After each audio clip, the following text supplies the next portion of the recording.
What's up, everyone? Welcome to another late edition of the David Carson Show. I wonder if I'll ever actually get to the noon start time. I think I will. It's crazy. I'm a one-man band over here, so I have to cut up all the clips and everything. I have to do all that on my own, so it took me like all day to do. But, yep, it's done now, and we are back with another stream, and we have some interesting stuff to talk about today. Where's my notes? Well, if I had my notes, that'd be good. I'm off to a great start tonight. I'm only on my first drink, too. All right, so what are the stories we got? Corrupt DOJ now targeting Elon Musk. Donald Trump Jr. touts his father's mugshot as most iconic photo in the history of the United States. It probably is, maybe even the world. Scotland to hold the biggest Loch Ness monster hunt in 50 years. That's interesting. Media furious that Trump's co-defendants are smiling in their mugshots. Well, they're happy. What do you expect? Anti-gun squad members spend $1.2 million per year on private armed security. How ironic is that? New York City officials pilot a new strategy to crack down on retail theft. Former Florida Attorney General says there will be a sweeping investigation of the Biden family.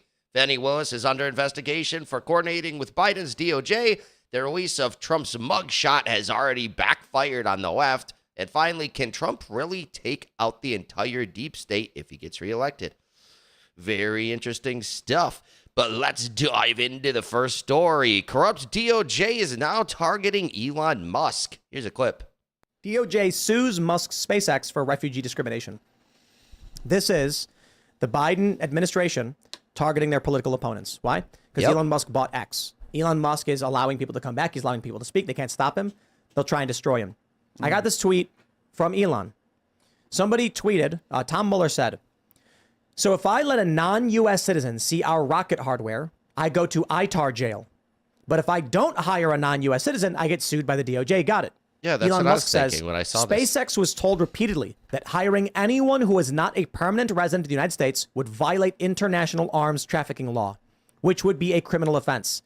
We couldn't even hire Canadian citizens, despite Canada being a part of NORAD. Wow. This is yet another case of the weaponization of the DOJ for political purposes, and he is 100% correct. Yep. Elon Musk is stepping out in front of the machine, and they are pissed off about it. And so now he is being sued in the most psychotic way imaginable that he hired too many American citizens. This is crazy because look at NASA. They're not doing anything right now compared to SpaceX, right? So they're going to hamper SpaceX and take one of the most, successful spacefaring companies in recent memory. They're going to hamper them. Well, they're going to handicap them. I'll tell you what the real issue is.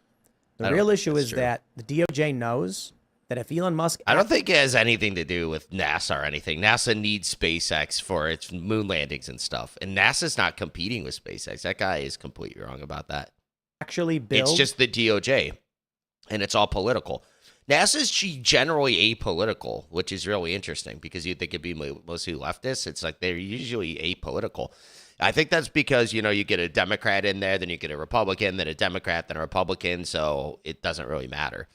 The DOJ, on the other hand, yeah, they hate Elon Musk. He leans right nowadays, and Twitter's like they're letting people come back, like Tim was just saying. That's what it has to do with. Starship, it's going to crash into the firmament, exploding, exposing the Earth as flat. Wait. What? Come on, bro. Come on, bro. I'm kidding. It's going to get to the end of the planet. Tim, do you believe in flat Earth? Of course not. Oh, okay. Yeah, of course. That's the joke. Oh, okay, fair enough. The DOJ is There's no way. Not Tim, too. No way, man. Now, the ice wall is a different story. That's Bro, what you have to worry about. Global warming? We were arguing because I know, I have these friends who are like, then why can't you go to Antarctica, Tim? And I'm like, you can. You can literally go to Antarctica. Go to Arctic cruise. There's this weird thing where they're like, if the Earth was round, then why don't they let us go to Antarctica? I'm like, some dude filmed himself marching through Antarctica, bro. It's just you got to get a permit for it. They think there's like I don't think you have to get a agents permit guarding the end of the Earth. Well, they're go. right. Who's gonna stop you? Literally, flat earthers thing. Not all of them. that if you get too close to the edge of flat Earth, there's armed ships that will stop you. They're going to reassign Trump's Secret Service after he goes to jail and send him to the end of the earth. I'll be completely fair. You need a permit to go to Antarctica? Yes, it's controlled by various military groups. I think there's like 14 nations that have territory there. Okay. And it's because it's scientific research and strategic location that's uninhabited. If you can show up on a cargo ship doing supply delivery and then like go on the shore and like look at the penguins and stuff like that. Tons of people do these little tours. You're there for a few hours and you leave. If you want to do an extended thing, you just have to let the other countries know, because it would be like entering Russia without a visa. And so because of that, they're like, then why won't they let you go? And I'm like, bro, you can't go to Russia without a permit. The Earth isn't flat because Russia's requiring visas. Passport. I just love the idea though that there's like a secret conspiratorial battalion guarding the edge of flat Earth, so that anyone who gets too close at any point of the flat Earth, they stop you. Like, dude, there's no secret cabal dedicated to protecting the firmament. It's where all that black budget money is going. Gotcha. I've never heard the flat Earth theory, so this is all new to me. Oh, there's a something bunch. I haven't. We have friends that believe in it. I don't know why, but once again, To be fair, I've not gone to outer space and looked at the Earth, so but there's a whole bunch of other reason why the flat Earth stuff is just stupid. But it is what it is. Some if you people believe it. flat Earth is real, your other conspiracies are also wacky as well, which is funny enough. Yeah. Well, Hilarious. the Earth is Yeah, it's that's actually, why. That's why I think they started spreading. I think that the CIA started spreading the flat Earth theory. So then it's like, hey, look at conspiracy theory. Conspiracy theory. We all know they came up with that term, conspiracy theory, to discredit their opponents. So they're like, hey, let's spread flat Earth, and they won't believe any of it. and hollow. I was going to say, what about Hollow Earth? That's what we really should be talking about. Hollow Earth. No, like this is the real conspiracy. Donut Earth. See, everybody keeps saying that the Earth is flat, and there's the other one, the Earth is hollow. I think it's flat and hollow. It's a donut. Okay. Flat donut. Donut Earth. Donut Earth theory. We just can't tell. Wait, so then That'd be the other pretty planets crazy, are though. donut holes and the Earth is just right. a regular donut? Wouldn't it be crazy though if the Earth was actually a donut? Like you are hanging out in your city on the inner ring, and you look up and you see Chicago. Yeah. That'd be so weird. What That's the about, moon's what from about the aliens? middle. What's interesting aliens? is they have like some like spaceship ideas like that, like a huge round, like disc-shaped planet, so that'd be weird, or like a spaceship. So then it like can have its own gravity. But yeah, you would look up and you would see like the other side of the spaceship. That'd be wild. Tim? I mean, I believe alien life is possible, but whether or not there's intelligent alien life roaming around, I don't know. A lot of people did until the government said they were real. I love that. Yeah, I know, the meme dude. that's like Once the conspiracy government started theorists in saying it, 1990, and it's like aliens are real. Yeah. Regular person, oh shut up, no they're not. Conspiracy theorists 2023, regular person, aliens are real. Conspiracy theorists, no they're not. Yeah. I know, it's so weird. Yeah. Anyway, back to what we were talking about though. Yeah. They're going after Elon. They want to shut down anybody who they want to cause financial harm to anybody who's helping them out. Here's a guy who put Trump back on Twitter. Yeah. Trump's making a lot of money off that. Yeah. They're pissed. Mm-hmm. How are you supposed to stop Trump if Elon Musk is giving him this massive platform they try to take away from him? Before Elon had it, Trump was banned off everything. I thought he was allowed back on Facebook or something. wasn't Recently. He was. Recently. His ban expired or something. It was like that. 2 years. They're like, okay, fine. You can come Yeah. back. But we can see a formula that happens with people that they want to be quiet. Basically, they cancel your accounts. Yep. For example, social media. They ban and you. bank accounts as well. And then they go after your family. And then put you in jail. The next, pretty much like death, pretty much. I like So- the idea that like they go after Trump for listing his weight as incorrect. They're like, you lied on a government document. You are not 215 pounds. That's BS. Yeah. And I can tell you from experience, like when you book somebody in, you don't put them on a scale. You just ask them how much do you weigh, and they'll tell Oh, you. for And you're real? like, okay. Trump's like 7 feet tall and 180. What Yeah. they Like, were you like got a boss. betting on that Yeah. apparently. They were betting on how much he would weigh, so he just lied. He could have just lied. I thought they weighed him, but yeah, that doesn't really make sense, does it? Like you just like when you intake It's like them, on your license, they don't weigh you. They're just like, how much do you weigh? you're like, oh, whatever, bro. And you just write it down. It's like, okay. Maybe 8 right before he got booked. Yeah. Maybe 8. Like you typically don't question, I like, bet women because like are the women always always just come like- in and they lie. I'm 100 pounds. You're like, It's like, lady, 150. I've seen You like got 4 three- chins. Yeah. I've seen like 3 separate 100 pounds. Yeah. They all look different. Yeah. Yeah. It's like, what the hell? Oh, right, So, man, right. you go on Go a date, actually how tall are you? get on a 6 feet. Come scale. on, man. I mean, Yeah. Rounding up. Rounding up. They, you should yeah, do it. but now they have those high heels for guys. You've seen those, right? Oh, yeah, those Why? those shoes. Oh yeah, yeah, yeah. contouring Yeah. or whatever. That's I don't know what they're called. There's a knee or surgery, surgery. stuff too. Yeah, Knee surgery stuff. BBL too. knees. dude. Well, the- the leg surgery stuff is messed up. They break your legs and then pull Yeah. them apart, but they sell shoes that have inserts, so it makes you 2.5 inches taller. Yeah, Oh, I've seen like those. the That's surgery okay. thing is Those. depressing. So Like, just to think about, this like, is a Tim Pool exclusive. Just so you guys know, they always ask a question: What's your height? And with these shoes, I'm 6 feet. Oh, what's These are Alexander McQueen's, But those are just like normal shoes with a thick sole. but they have a huge platform. Yeah, bottom. But they're, I would say those are as close as you can get without being platforms. yeah. Like it's a thick sole. It probably gives you an couldn't inch or really see something. it on Yeah, camera pretty how much. big But they have these. They have those shoes with those things. Or you buy those They better plastic pay you things. for saying that. Shout out. Yeah, you're right. it does. dudes just need to like learn to accept it. Like they said like you can get like 4 inches of height out of that surgery or something like that. Yeah, Like, yeah. I'm 5'5". What? I'm super short. I'm like, imagine the embarrassment of like paying all that money To be just to 5'7"? be just to be the height of the average American male. Yeah. Like just find something else that works for you. And, Yeah. and lean That's into Crazy it. though, Yeah. man. That Get people jacked. are doing this kind of stuff. All Yeah. this weird. It's the male BBL. Well, But again, but it's social trans- media influence, man. Transhumanism. Absolutely. Yeah. Pretty much. So this is, instead of going the route of dating, we'll go the route of Trans transhumanism on the conversation. So Yeah. like, we can talk about guys wanting to hook up, not doing anything to do it, and women getting surgery, but there's also people want to be things they're not. Guys want to be tall, but they're not tall.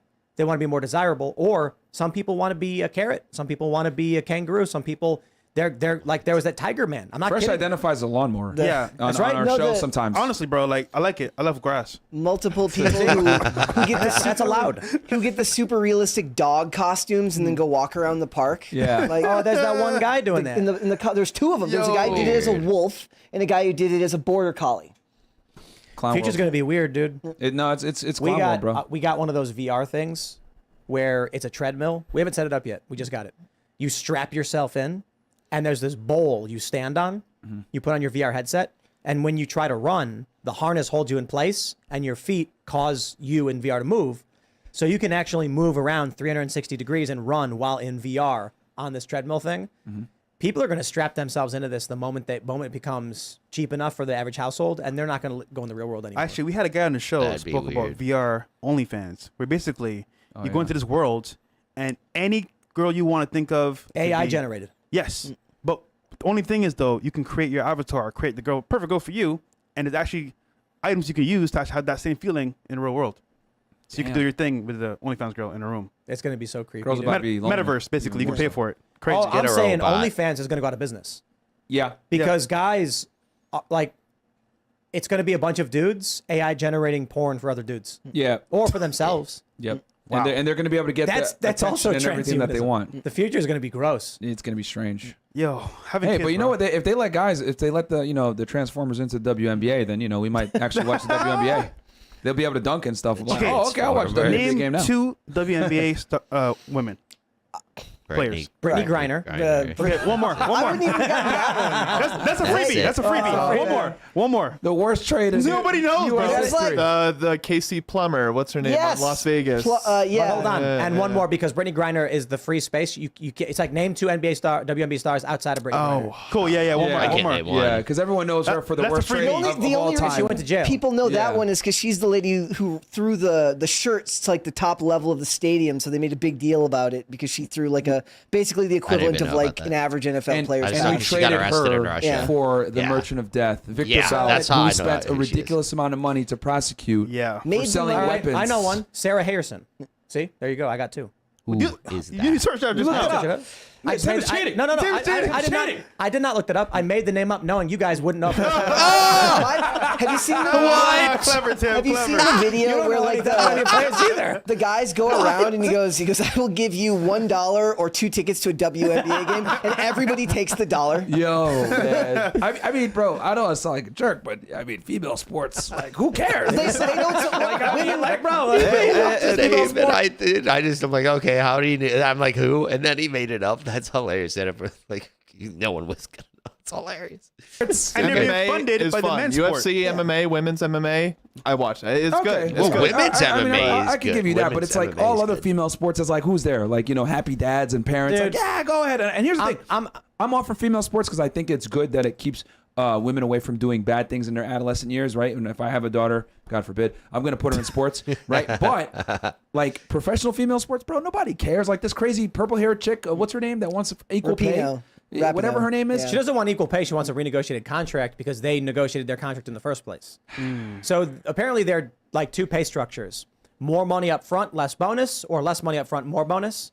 And they negotiated a contract that chose one over the other, which meant that they got paid less in the short term than the men. And they were like, hey, look, they're getting paid more than us.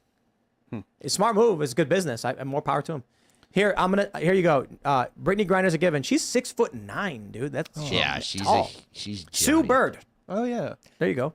Wait, I feel like She's I like feel the like most people know famous that name, one, right? Yeah. Sue Bird is like the most famous one. She's- I still couldn't remember it, I know, but I I know that that's a person, Yeah, I should have right? said Diana Super. Taurasi because I'm from Connecticut and she played for UConn. So I Della remember her. Don's good. I've heard of her before, but I couldn't. Elena Della Don. Not off the top of my I head. haven't though. heard of That's- any of that's these the You know what's tricky crazy part. though? I know a lot of like MMA a good fighters high that school are men's women. basketball team can A probably lot, beat the but WNBA I don't know team. any. Oh yeah. Oh, for sure. Like they Basketball can players. probably beat Well, like them. the so. like what 15-year-olds beat the women's soccer team. Yeah, the national like- team. Like dude. I just want to be honest though, like the thing about basketball I don't like, there are a lot of really, really good kinda players. boring. Like Steph Curry, genuine, Especially the women. legitimate, top tier talent, one of the best of the best. Legend.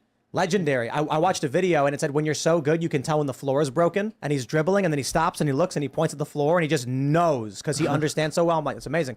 But there Oh, are yeah, I players. saw that video, yeah. Right. There are players who are just tall.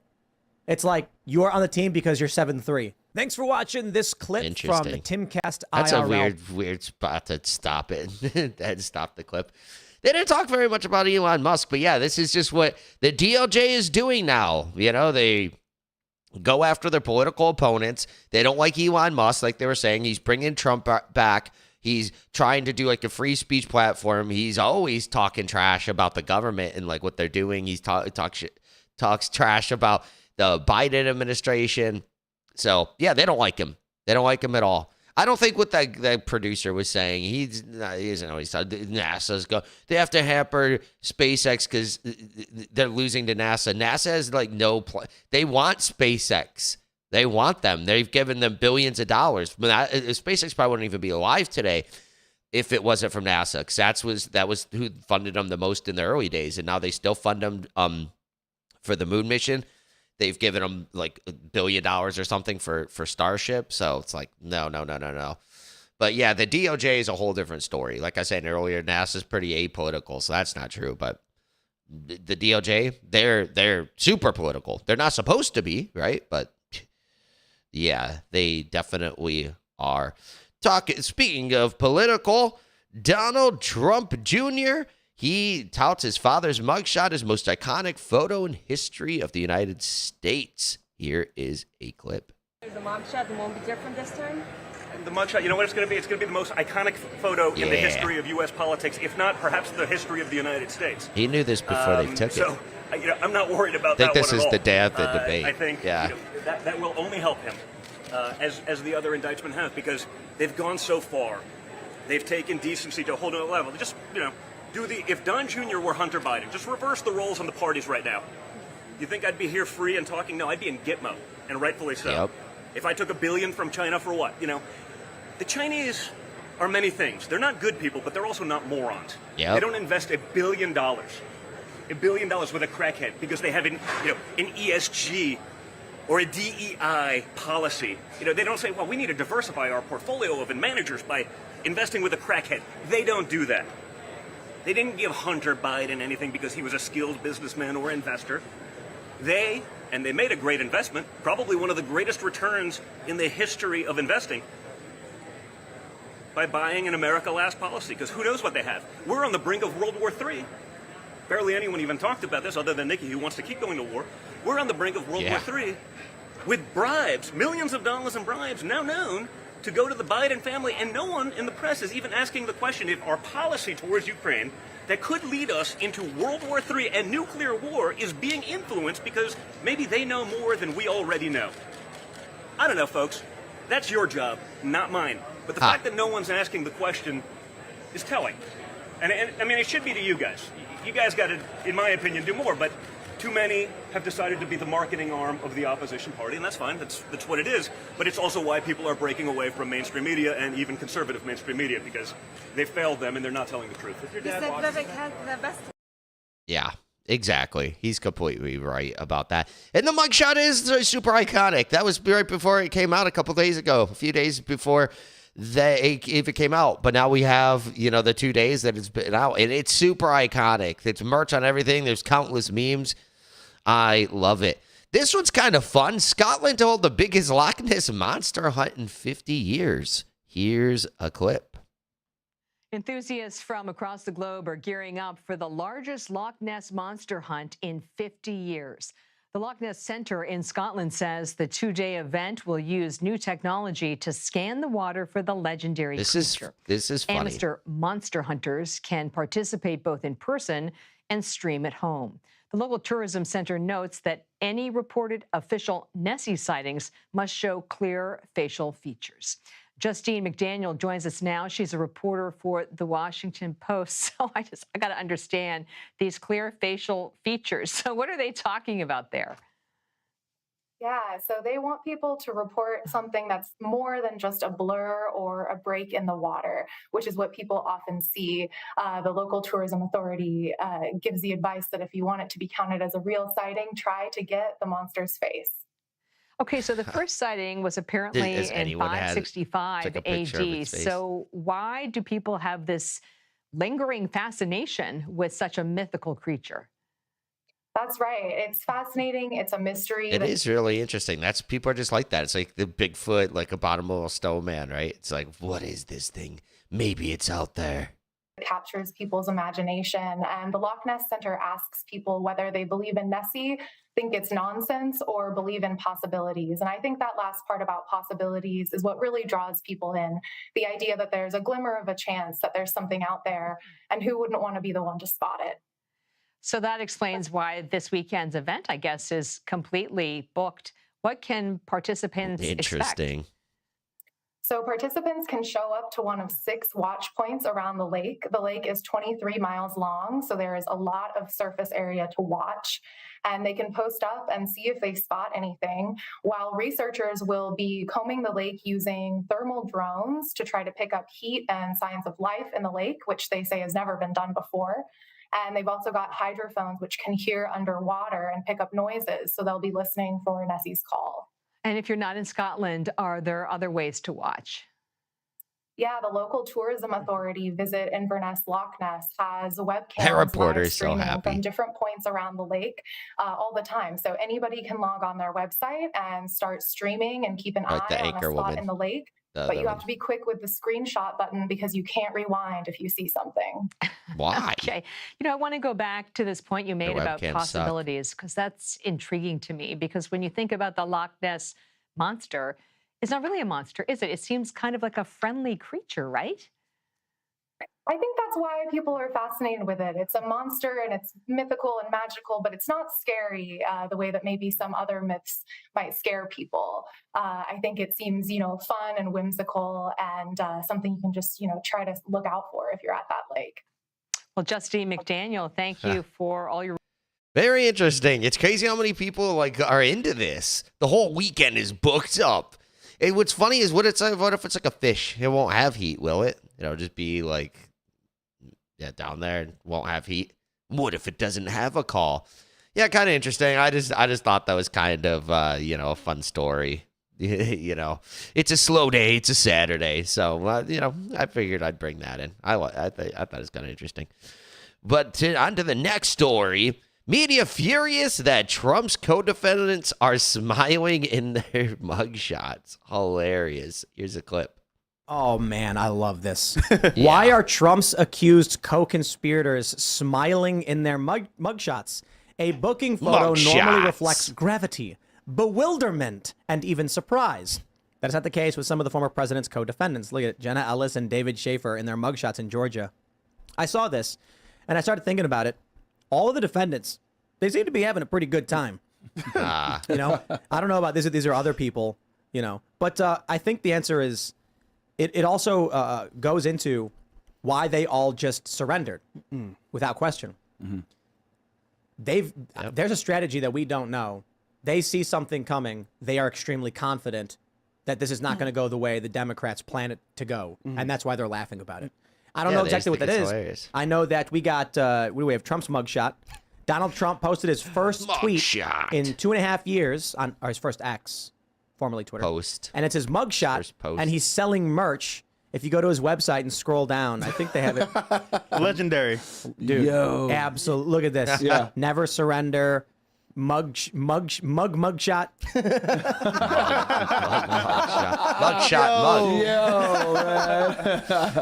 It's Mugshot mug. Sorry. It's kind of surreal because there's like one of the things that I love to watch. They make these AI videos of Trump in jail singing songs with Joe Biden and Barack Obama. Yeah. And now I'm seeing the actual mugshot. I think the mugshot's better than the AI pictures of him. That's crazy, though. Hey, you're smart, though. Yeah. Businessman to the heart. More merch. But, if I was these people, I would have smart like the defiance for being having a photo that bad taken of you with like the really bad lighting inside. You know, it's like there's like a flash on the camera while the room is already overly lit. Just to laugh in their face, right? It's an act of defiance. So I love how fast they got this up too. It's like he tweeted this very quickly after he left the Georgia jail. The image comes up and he's already got T-shirts for sale. To be fair, everybody did. What we did over at Timcast is we made the revenge poster where it looks like the Obama Hope poster, but it's Trump's mugshot where he's like looking all vicious and it says revenge. Yeah. I just want to say to anybody who sees that graphic, that the one that we made, free to use and distribute. We it's free for public use. We have asserted that. I don't want to own that image. I want everyone to use that image, but we did put up a shirt for sale. I just want to make sure everyone realizes you can take that and make your own shirt. You don't got to buy from us. Some people just don't feel like it and they wanted to buy a shirt. I'll take it. But you can take that image and do whatever you want with it. Wow. Nice. Man, I want people to put it around. It'd be funny. It's funny because everyone on Instagram is now posting that as their profile picture on Instagram. Yeah. It's legendary, Yeah. honestly. And it's the first thing that Democrats and Republicans have agreed on in like years because everyone loves the photo. The Democrats love it because they hate him. The Republicans and the populists love it because they love him. Yeah. And they understand that it's him in an act of defiance. Yeah, he's going to go up in the polls after this. He's gone up in the polls every single time he got indicted, so. But I'm just confused how a former president could be accused of this and actually possibly go to jail. That's crazy, bro. It is wild. This is America, right? I mean, it is wild. I mean, it's been a witch hunt. I mean, from Alvin Bragg up in New York all the way to Jack Smith down in, indicting him down in Florida, and then in New York, and then now here in Georgia with this ridiculous RICO case, and then the fact that they went ahead and indicted Rudy Giuliani as well, who is what I would call the father of the RICO. It's crazy. Yeah, it's interesting. Trump's prediction. For those that don't know, like I think it was the 90s, Rudy Giuliani broke up like the mob in New York. Yeah, he would always use the RICO. It's so weird they're doing this. Moving in the prediction market, his indictment made him go up 3 cents. So if you look at like the 30-day, you can see that he like dips down a little bit and then he spikes back up 50, 57, 58, 61. I don't know about polls, whatever. All I can tell you is that Donald Trump, the prediction market believes he will be the Republican presidential nominee. Yeah. And they believe it more so that he's been indicted and a mugshot came out. This is what I'm curious about. Backfire. What does it say about the state of this country that both Democrats and Republicans are celebrating this as a fundraising ticket, as a merchandising opportunity? Trump there are is people on the so left famous. making merch of his mugshot, saying like, criticizing him. Mm-hmm. Then there's conservatives posting the same the mugshot on mugs and shirts, saying justice, revenge, etc. Everybody likes the photo for different reasons. yeah. My concern is, what's the next step? If we're all here at this level, what's the next level? Donald Trump actually goes to jail, and then you get the right fundraising of him being in jail, and the left fundraising of him being in jail, and then what comes after that? What comes after that? They're not stopping. It just keeps getting crazier. Does Secret Service stay with him if he goes to jail? Yes. Yes. So they have to stay in jail with him. Yep. Yeah. Wow. So I've done Secret Service details before. I protected a president of a foreign country out in Africa one time. And One of ours? Yeah. Well, I'm sorry. One of our presidents? No, foreign country because it was the UN. Yeah, foreign president. Because so what ends up happening, right? So HSI is under DHS alongside Secret Service. So whenever you have the UN meetings, it's typically in September. At least when I was on the job, but they don't have the manpower to cover everybody. So they augment it with getting HSI agents in to help them out as well. So, they're pretty thorough with their, with their details and stuff like that. And as far as like the president goes, I don't know how they would actually be able to incarcerate him. Like They can't. Everyone that That's what sees I'm him, you have to have always a site survey a week or two prior. Wow. So I don't know how Yeah, they the would. only way they could do this is if they basically just built a prison for him or put him on like house arrest. I say that all the time. How can you actually put him in prison? And all this is in the Constitution, from what I understand it. Be able to actually jail him. I mean, the only way I could think of them actually putting him in some type of incarceration is they would maybe have to build another facility for him. Yeah, maybe so they'd have to put him on house arrest. I was gonna say house arrest for yeah, like it would have to be house arrest because it would be a nightmare, a logistical I haven't seen this video, by the way. I'm not cheating. nightmare for the Secret Service to protect him. I've just been saying, if you watch my videos, I say this all the time. It's like, how are you actually going to do that? Biden or anybody? You'd have to build a new prison just for them or put them on house arrest. He's in jail, so of course he'd have to be isolated. But then all the prison guards that come in, the food that comes into him, They can't put him on house arrest in Georgia. He didn't live there.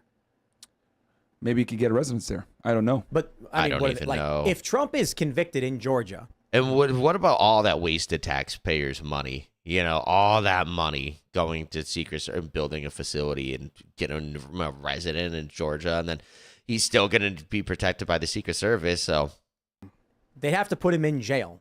He went to the jail already. He wrote about it. He complained about it. He said it was awful. If they say, okay, fine, we get it, we'd have to shut down an entire wing of the prison just for Trump, Secret Service, and all of that but stuff. what about the food So we're coming going in, to put him like on they're house just saying? arrest? What do they do? Make him buy a house? It'd be tough. Doesn't him, make hey, sense. If you buy a house, you get house arrest. Otherwise, you're going to jail. Dan Bongino said Trump should just not post bond and force them to figure out what they're going to do. Oh, because he's a former Secret Service agent. Yeah. Yep. Yeah. He said federal supremacy didn't clause. know They could that. just shut down the whole prison. What are they going to do about it? Yeah, because Like you know Trump- what? That Trump's not would gonna do that. you know what? If he didn't post a bond, that would cause a logistical nightmare for them. That would Yep. actually. Wow. Mm-hmm. It's actually If- pretty smart. I got to be. But he honest, knows like, that because he's former Secret Service, so he knows the nightmare it is to protect the President of the United States. If it were me, Wow. I'm not Trump. And you can tell me that I'm wrong about this and Trump's doing the right thing. I'm not saying that I'm right about it. I'm just telling you how I feel. If how old is Trump? 76? 77? 77, I think. 78. 78. 77, right? That I nigga think old, he's man. 77. Nobody knows. Nobody knows. Nobody let me, knows. let me. Like, well, they're going to Google Because it. when or he I'm went gonna. to court in D.C., I think they asked 77. him for his age, yeah. Yeah, because they said he would be the 77. same age Yeah. Biden was when he runs, if he wins for the second term. If I was Yeah, he's way more 77 spry, though. and I was in Trump's position, dude, it's balls to the wall. You guys ever watch Little Miss Sunshine, that movie? I think it's that movie. You've seen it, Kellen? Yeah. Is that the one where the grandfather is doing heroin? Oh, I think it's been a while. It might be. I could be wrong. It could be a different movie I'm thinking of. But basically, it's like this really old guy, and they find out that he's doing heroin, and they're like, "What is wrong with you?" He's like, "I'm 80 years old. I don't care." And like, if I was 77, I'd be like, "Lock me up. I don't care. I'm gonna lay down, and then you get to deal with all of the world's problems." Yeah. I get it. Ha. I'm not Trump. Trump's not me. But I'm Yeah, 37. Tim always I'm wants at the to point go. where I just be like, He's always just like, I want to go. If I got canceled, I would just go live in a van by the river. I don't think that's actually real. He always says that, though. "Hey, let me sleep." Like Yeah. if I don't post a bond, Trump you're telling me hates I get a sleeping. few months off. I'm just gonna lay down and go to bed. Whatever, dude. He's not wired that way. Yeah. Right. He's not wired that the way. real He issue, wouldn't, though- yeah, and he's got a campaign. Yeah. But that would be a logistical nightmare for them in Atlanta. Yeah, but I think it helps him in the long run. A lot of people said it's hard to campaign, but think about the chaos the Democrats would cause if they actually remanded him. Yeah. I'd let them. I'd say this. They come in phone and say we're going to negotiate your terms of surrender, and I'll be like, I refuse to post any bond at all. I would have said that outright, and they would have been like, then we're going to arrange it. Do it. Have fun. And then what they'd say? No bail. And then I would come out afterwards and be like, if they thought the charges were real, why didn't they post? Why didn't they require bail? You know what? They would fold. They would just release him on his personal recognizance. And that's what they would do. But that's what I'm They would saying. fold. If in the They negotiations would Trump definitely said, fold, yeah. I will not post bond, period, if you impose it, they would have said, okay, then recognizance, like, Yeah. no bail. And then, Yeah. okay, deal. Then I would have walked out of the prison, out of the jail, and just said, if these charges were serious, wouldn't they have tried to require bail or remand? They didn't even do that. They told me I'm free to go because they're unserious people. Yeah. So either way, you get the winning PR move out of it. Yeah. That's like a circus, Yeah, man. that's actually. But in this, Ha. Trump just said, I'll pay whatever. And so all that really happens now is they get their narrative of Trump as a criminal out on bond. Yeah, I think for him, he's like, I got a campaign. I got a campaign. I got to get back out there and let the people know. Bro, sometimes you've got to be the one being. You have to be more aggressive to put the pressure on the other player, right? You know what? I know people don't care for the poker analogies, but we were just playing earlier. Yeah. And we were given, we were teaching you guys the basics of it. But you can have the losing hand, but if you're more aggressive, your opponent folds. Yeah. So you might be thinking, Trump could be thinking, if they arrest me, I'm in trouble because I'm not gonna be able to campaign and I think I'll lose. Try a bluff. Trump then says, arrest me, I dare you. How scared are you? And they're gonna say, no, we won't do it. Even though it may actually screw Trump over, they might be too scared and they might just say, okay, you're free to go. And then Trump gets the PR play out of it. So you're saying go full Breaking Bad, Walter White, just go with it, run with it, and just head for the hills. I'm just saying if I was 77, if I was 77, Trump's I not would a normal just be like, 77 though. there is nothing you can say or do. I am old. I'm gonna die anyway. Like I'm He's just not so wired tired. that way though. He can't do that. He has to push back. He on the doesn't people. ever He's sleep. petty with the people who slight him. Whoops. Yeah, Tim is always like talking about like doing that stuff, but Trump never sleeps. He like sleeps like 5 hours a day. He's always up from what everyone always says. Yeah. I do like the idea, however, of like him trying to like scrounge a phone in prison to send out tweets. Like every update is from like a black market phone that he has to get from an inmate. Yeah. Like, No, that's that would have dope. been hilarious. But no, I mean, these are absolutely, no pun intended, trumped up charges on him, right? And I think this is a political play from Fani Willis, or Fannie Willis, whatever they want to call her. I mean, she call did this her with the Fanny YSL 'cause case. it's She wants to do a funnier. big press She release. deserves I to be mean, made they fun indicted of. him at night. She's been trying to push for this thing for a while.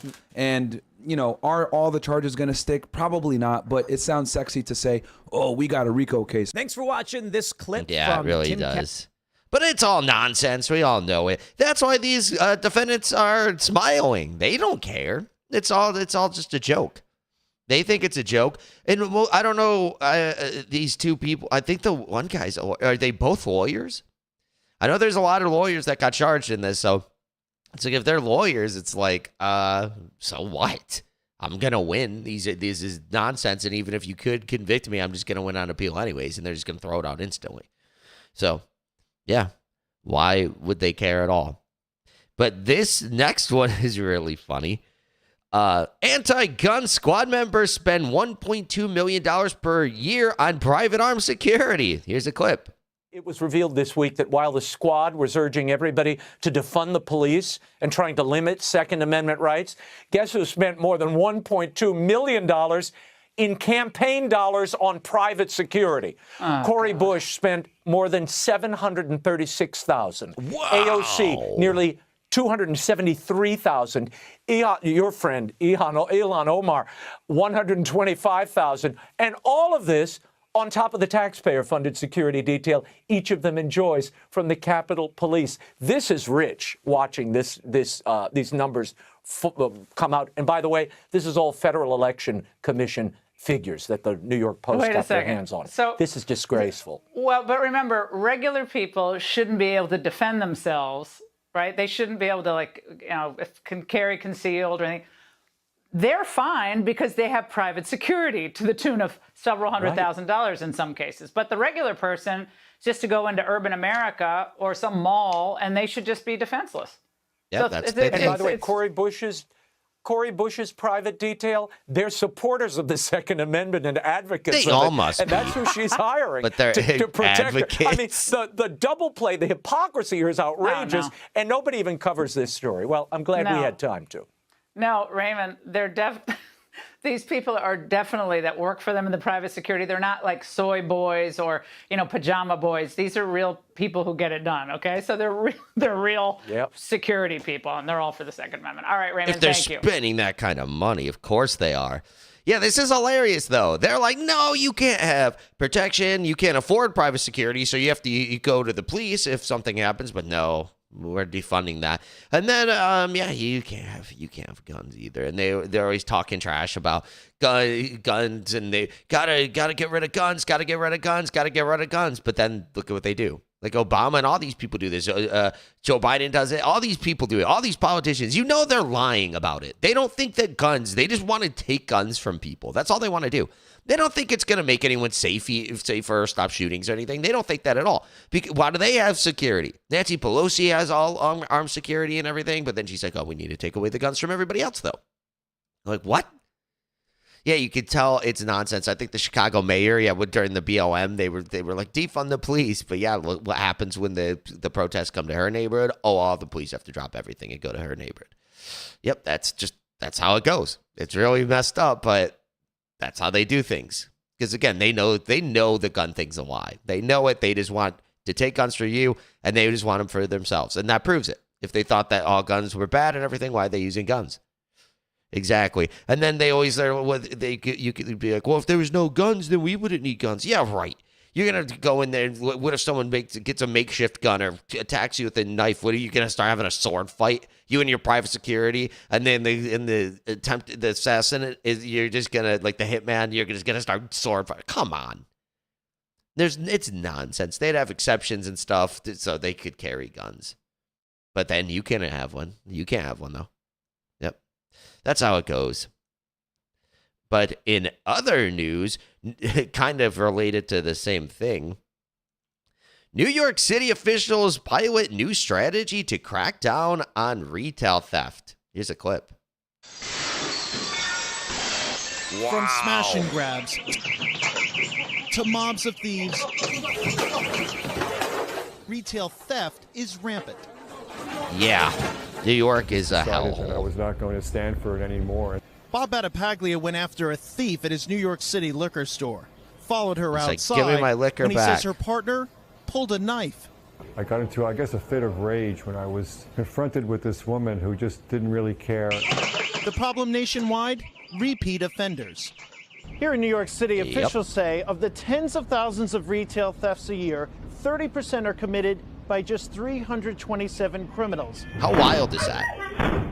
The NYPD says it's that group of criminals arrested and rearrested 6,000 times that they're focused on. And it's a small population She's trying to of people creating close the garage door in front of it. In Queens, with its 2 million plus population, the DA and cops trying a new strategy, banning that small population of people from even entering the shops.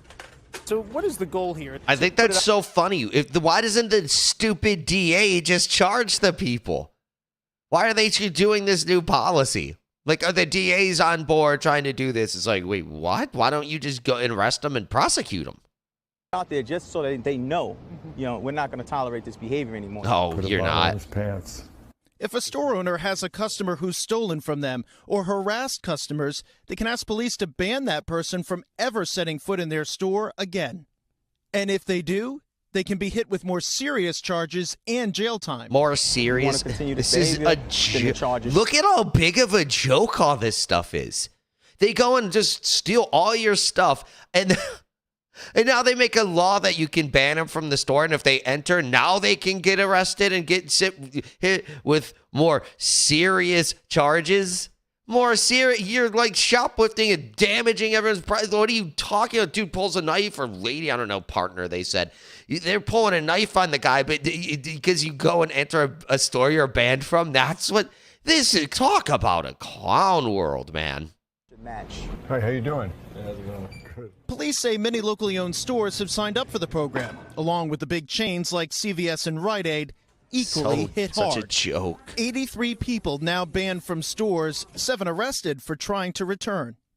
Battipaglia is happy the NYPD and local DA are trying to help. They hear us, so that's great. Do they? So he can avoid more confrontations like this.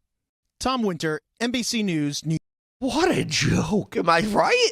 It's just so dumb. They can't prosecute you for shoplifting and pulling a knife and all this crazy stuff they're doing. But, we banned you, and you entered the store when you were banned, so that's a serious crime. What did you do? We banned you and you entered the store? Oh, my, that is horrible. Oh, but you stole a bunch of stuff before? We can't prosecute you for that. How backwards are these cities? That is outrageous. That is insane. I can't even. It's hard to even believe this stuff is real sometimes. It's like why don't you just go get them for the shoplifting and the stabbing and everything? But I digress. In other news, former Florida Attorney General says, sorry, 1 second. Former Former Florida Attorney General says there will be a sweeping investigation of the Biden family. Pretty interesting. Let's roll the clip.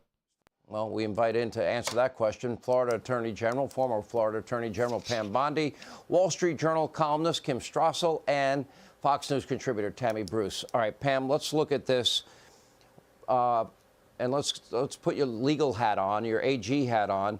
Okay, so we have, on the issue of top secret classified information, we have one system of justice.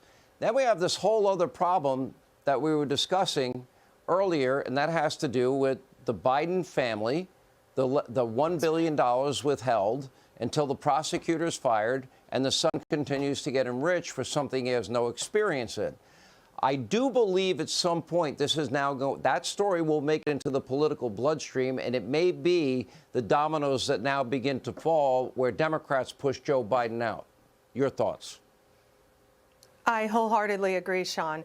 And as you articulately laid out already, that this will be a sweeping investigation of the Biden family and perhaps RICO charges where they would be appropriately filed. Something else that's going to happen, Sean, is when Republicans take back the White House, and we will be back in there in 18 months or less, you know what's going to happen? The Department of Justice, the prosecutors will be prosecuted, the bad ones. The investigators will be investigated because the deep state, last term for President Trump, they were hiding in the shadows. But now they have a spotlight on them, and they can all be investigated, and the House needs to be cleaned out because now we know who most of them are. There's a record of it, and we can clean house next term, and that's what has to happen.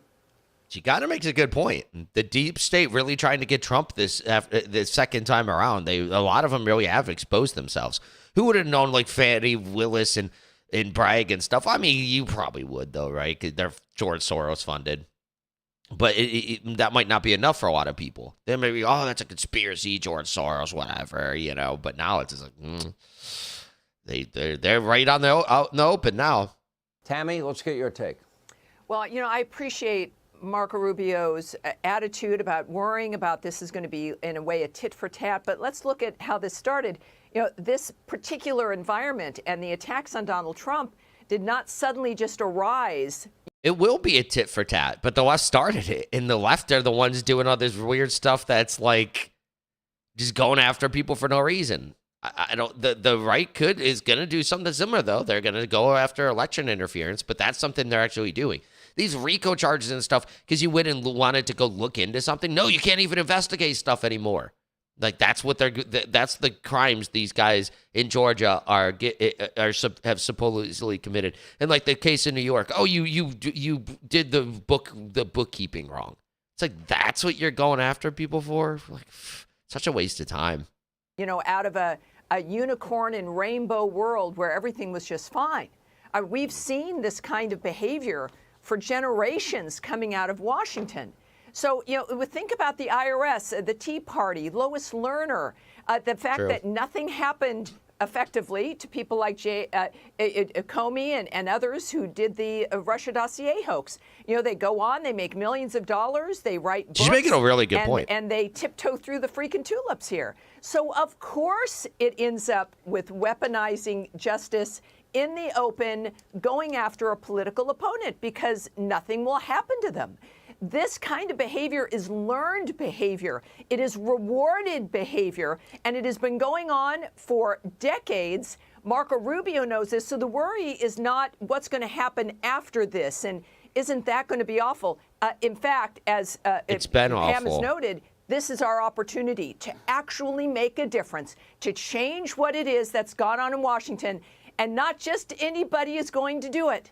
It's going to take a Donald Trump for another term because this idea of, you know, holding Washington accountable is anathema to anyone who wants to go to the parties and, you know, be invited to the White House and not have the media, the drive-by media hate them. So this is key. And I think Senator Rubio needs to look in the larger context of how did this happen and what are we going to do to fix it, which is going to take repercussions for the people who put this on us. You know, and she makes a lot of really good points there. Yeah, they have been doing this for a really long time. The left has. So it's like, what are you going to do? Yeah, come push back, show that there's consequences. And then if you want to do it to us, we'll do it back. He's like, well, Rubio, I guess, is saying, well, where does it end? I don't know. But what are you just going to, just because you don't know where it's going to end, you're never going to stand up for yourself?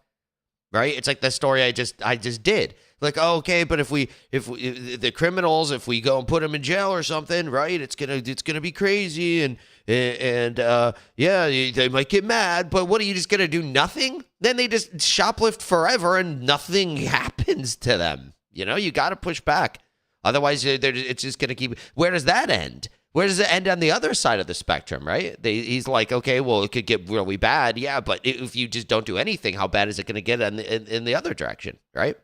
And Kimberly, let me get to you on this, because I'll use Tammy's phrase, tiptoe through the tulips. Yeah, they seem, totally, completely carefree. I mean, the people involved in implementing this two-tier system of justice, they have this fearless arrogance about them. That this is That's just, why. The way things are going to be, whether the American people like it or not. They've got to know in the back of their mind somewhere, if they have a conscience or a soul, what they're doing is wrong, that they're treating one group of people one way and another group of people the other way. They don't care. Right, and they also have to worry. They have to understand what they are unleashing here, too. I mean, look, I don't think it's any coincidence that one of the reasons that Hunter Biden's entire plea deal fell apart is because they tried to stick an immunity clause in there. Is it just me, or does this woman sound a lot like Roseanne Barr? It's kind of funny. To make sure that nobody could go after him over all the shenanigans that went into the first deal if the Department of Justice changed. Look, we do want to have an honest standard of justice, one standard of justice for all. But I do understand Marco Rubio's fear here, too, that we are crossing some sort of line, okay? I mean, it's one thing, the Department of Justice and its politicization. But what happened in Georgia, this really is a new ballgame. We've long had a standard that, if you were a federal politician accused of some sort of serious crime, well, maybe the Department of Justice would get involved. There are thousands of prosecutors, Sean, across this country at the state and local level, that if the new standard is anyone can go after a federal official on the most stretched of racketeering charges, I mean, this is a very scary new place. Yeah. All right. Yeah, you got to push back. Like I was Question, saying. I'll ask all of you the same one. Pam, I'll start with you. And it's very simple. Is with all that we know about Joe Biden and Hunter Biden and, the money they're making from countries like China and Russia and Romania and Kazakhstan and Ukraine, and Joe leveraging the $1 billion and Hunter getting paid and no experience and he's addicted to drugs. Will anything ultimately happen to Joe and Hunter Biden regarding these issues? What is your prediction, Pam? When we have a new administration, absolutely, Sean, it has to. Joe Biden, we now know, had 3 aliases. They had 19 shell corporations set up. That is a criminal investigation that must be open. But Alan and I think Dershowitz Congress is going to do a good job. Alan Dershowitz said Congress can appoint a special counsel, can they? They can. Congress absolutely can. They have subpoena power, but nothing is going to be done to be prosecuted. They do not have prosecutorial power, investigative power, until 18 months when Donald Trump is back in office. And I think that's what Marco was referring to, frankly. Tammy, same question. Well, I believe that only if Donald Trump is elected, there will be justice and there will be genuine investigations, as we've seen, as I've mentioned. It's been a long time that Republicans have had power. It's gone back and forth, and we haven't seen anything significant happen to the level of corruption that's in Washington, D.C. So I don't think it's going to be just any GOP president. I think we're going to have to be looking at least to get the ball rolling 4 more years of Donald Trump. Kimberly, same exit question. We're talking a lot about legal issues, which are important. I want to look at this in a slightly different way, which is that there's another power, the power of the people, to punish politicians via elections. Why did Joe Biden work so hard and his team to make sure we couldn't find out what was going on in Hunter Biden's laptop, et cetera, prior to the last presidential election? Because he feared that it would be enough to make sure that he was not elected. We're going to have these House investigations. And aside from the Department of Justice and what comes down the road, the American people are going to have the ability to render their own punishment on Joe Biden if it turns out he's been untruthful about what went on with his son. All right, Pam, Tammy, Kimberly. Yeah, that's really interesting. But like I've been saying with the Trump thing, though, can they put a president in jail? I mean, they could get justice, so to speak. Just get him out of power, really. He's so old, I don't even care. Hunter Biden, though, he doesn't get Secret Service detail for life, does he? I don't think so as a family member. I could be wrong about that. But, yeah, like, you get Hunter, but Joe, he's old and everything, and should he go to jail? Yeah, but Secret Service in there. They'll have to build him a whole new jail, put him in a house arrest or whatever, like we were talking about in the story earlier. How do you actually put a former president in jail and they have Secret Service for life? It's a logistical nightmare. How could you do it? I don't think it's realistic. You know what I mean? But get him out of power. Definitely do that. Investigate. Show people what they did, for sure. Yeah. Yeah. Just ruin that family name, the Biden family name. I mean, that's as much as we can do. It's like, never trust a Biden again. Look at all the corruption they got. Look at other, you can maybe try to get that $1 billion and seize their bank accounts, though. That might be something they actually end up doing. So, yeah, if they did that. But yeah, I love the investigations. I love what these women were saying. I think they made a lot of good points. Yeah, that's what we got to do. We got to go get back in, get Trump back in there, investigate him, get him out of power. You know, at least, like I was just saying, like, let people know what they've been doing all this time, like without a shadow of a doubt, no conjecture at all. Here's investigations. Here's all the proof. All the evidence is laid out, and yeah, that would be great. But then all these people surrounding the whole situation, like Fani Willis and stuff, yeah, go after all those people, all these corrupt people. In the deep state that are showing their true colors and are breaking the law, go after all those people. Why not? They don't have Secret Service for life. It's not going to be a logistical nightmare or anything for them to go to prison.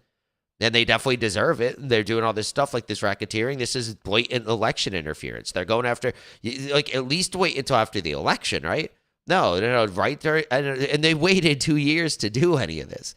They waited right before the election. They did all this stuff on purpose, hoping that it would be fresh in people's minds. But it's just backfiring. It is in people's minds, but they love it. Look at the mugshot. Everyone's doing merch and everything. Nobody's like worried about Trump like going to jail, really. I mean, the left is just like, yeah, he's going to jail. And then I've seen like people on Twitter like, the right's freaking out. What idiots. They're so scared right now. It's like, no. Nobody cares, dude. It's like, how are you even thinking that? They just trick themselves into believing things that clearly aren't true. The right just loves it. Everyone's building merch and everything. Yeah, it's just, we're all having a good time. Like they were saying in this story earlier, this is like the first time the left and the right have agreed on anything in a long time, because we love him, other people hate him, and even if you're in the middle, like Joe Rogan, I bet you he loves this mugshot thing. It's entertaining, you know? So yeah, I guess let's see what happens. But yeah, if Trump gets reelected, I think there's going to be heads will roll. He's going to want revenge. He hates that this is happening. More importantly, I think he does definitely take this type of stuff personally. But I think even more in his mind, this is just ruin America. And this is why he ran for president. A big part of it is because he wanted to save the country. And now it's just gotten worse since when he got elected in 2016. He's probably realizing that. He probably thinks he messed up really bad in his last term at this point. He's like, man, I tried to get these people around me, to do a good job, but then it just ruined everything. Now they're prosecuting a former president for no reason. I bet he's like, if I just would have went harder, if I would have made this decision. And 2 years is a long time before he becomes president again. I know he has to campaign, but he's probably just planning and mapping all this out. Like, I'm gonna use every second next time. When I think in Congress, if there's a Republican Congress, there's just way more American First people in there now than there used to be. You go run on Trump policies, you're going to win. Back when Trump first got elected, there was an R by their name. I'm sick of the Democrats. I'm just going to vote for Republican. Trump's awesome. I'm going to help him out. But then half of the people that were Republicans that got reelected in 2016, they weren't even Trump Republicans. So they just worked against him that entire time. But yeah, I think the next time will be different. There will be way more American First people, and Trump's just going to probably get way more outside people and do it a whole different way. But yeah, this should be really interesting. But let's move on to the next story. Fani Willis is under investigation for coordinating with the Biden DOJ. Let's roll the clip.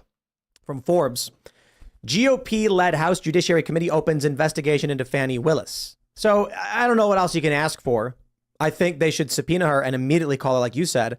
It looks like they're just, once again, being like, we are going to be opening an inquiry into whether we should inquire about Fani Willis. Right. The Republican-led House Judiciary Committee launched an investigation into Fulton County, Georgia District Attorney Fani Willis as former President Donald Trump surrenders himself to authorities after Willis's office indicted him. We get it. This is Jim Jordan sent a strongly worded letter to Willis Thursday asking her to turn over information to the committee, writing her indictment of Trump and his allies involves substantial federal interests.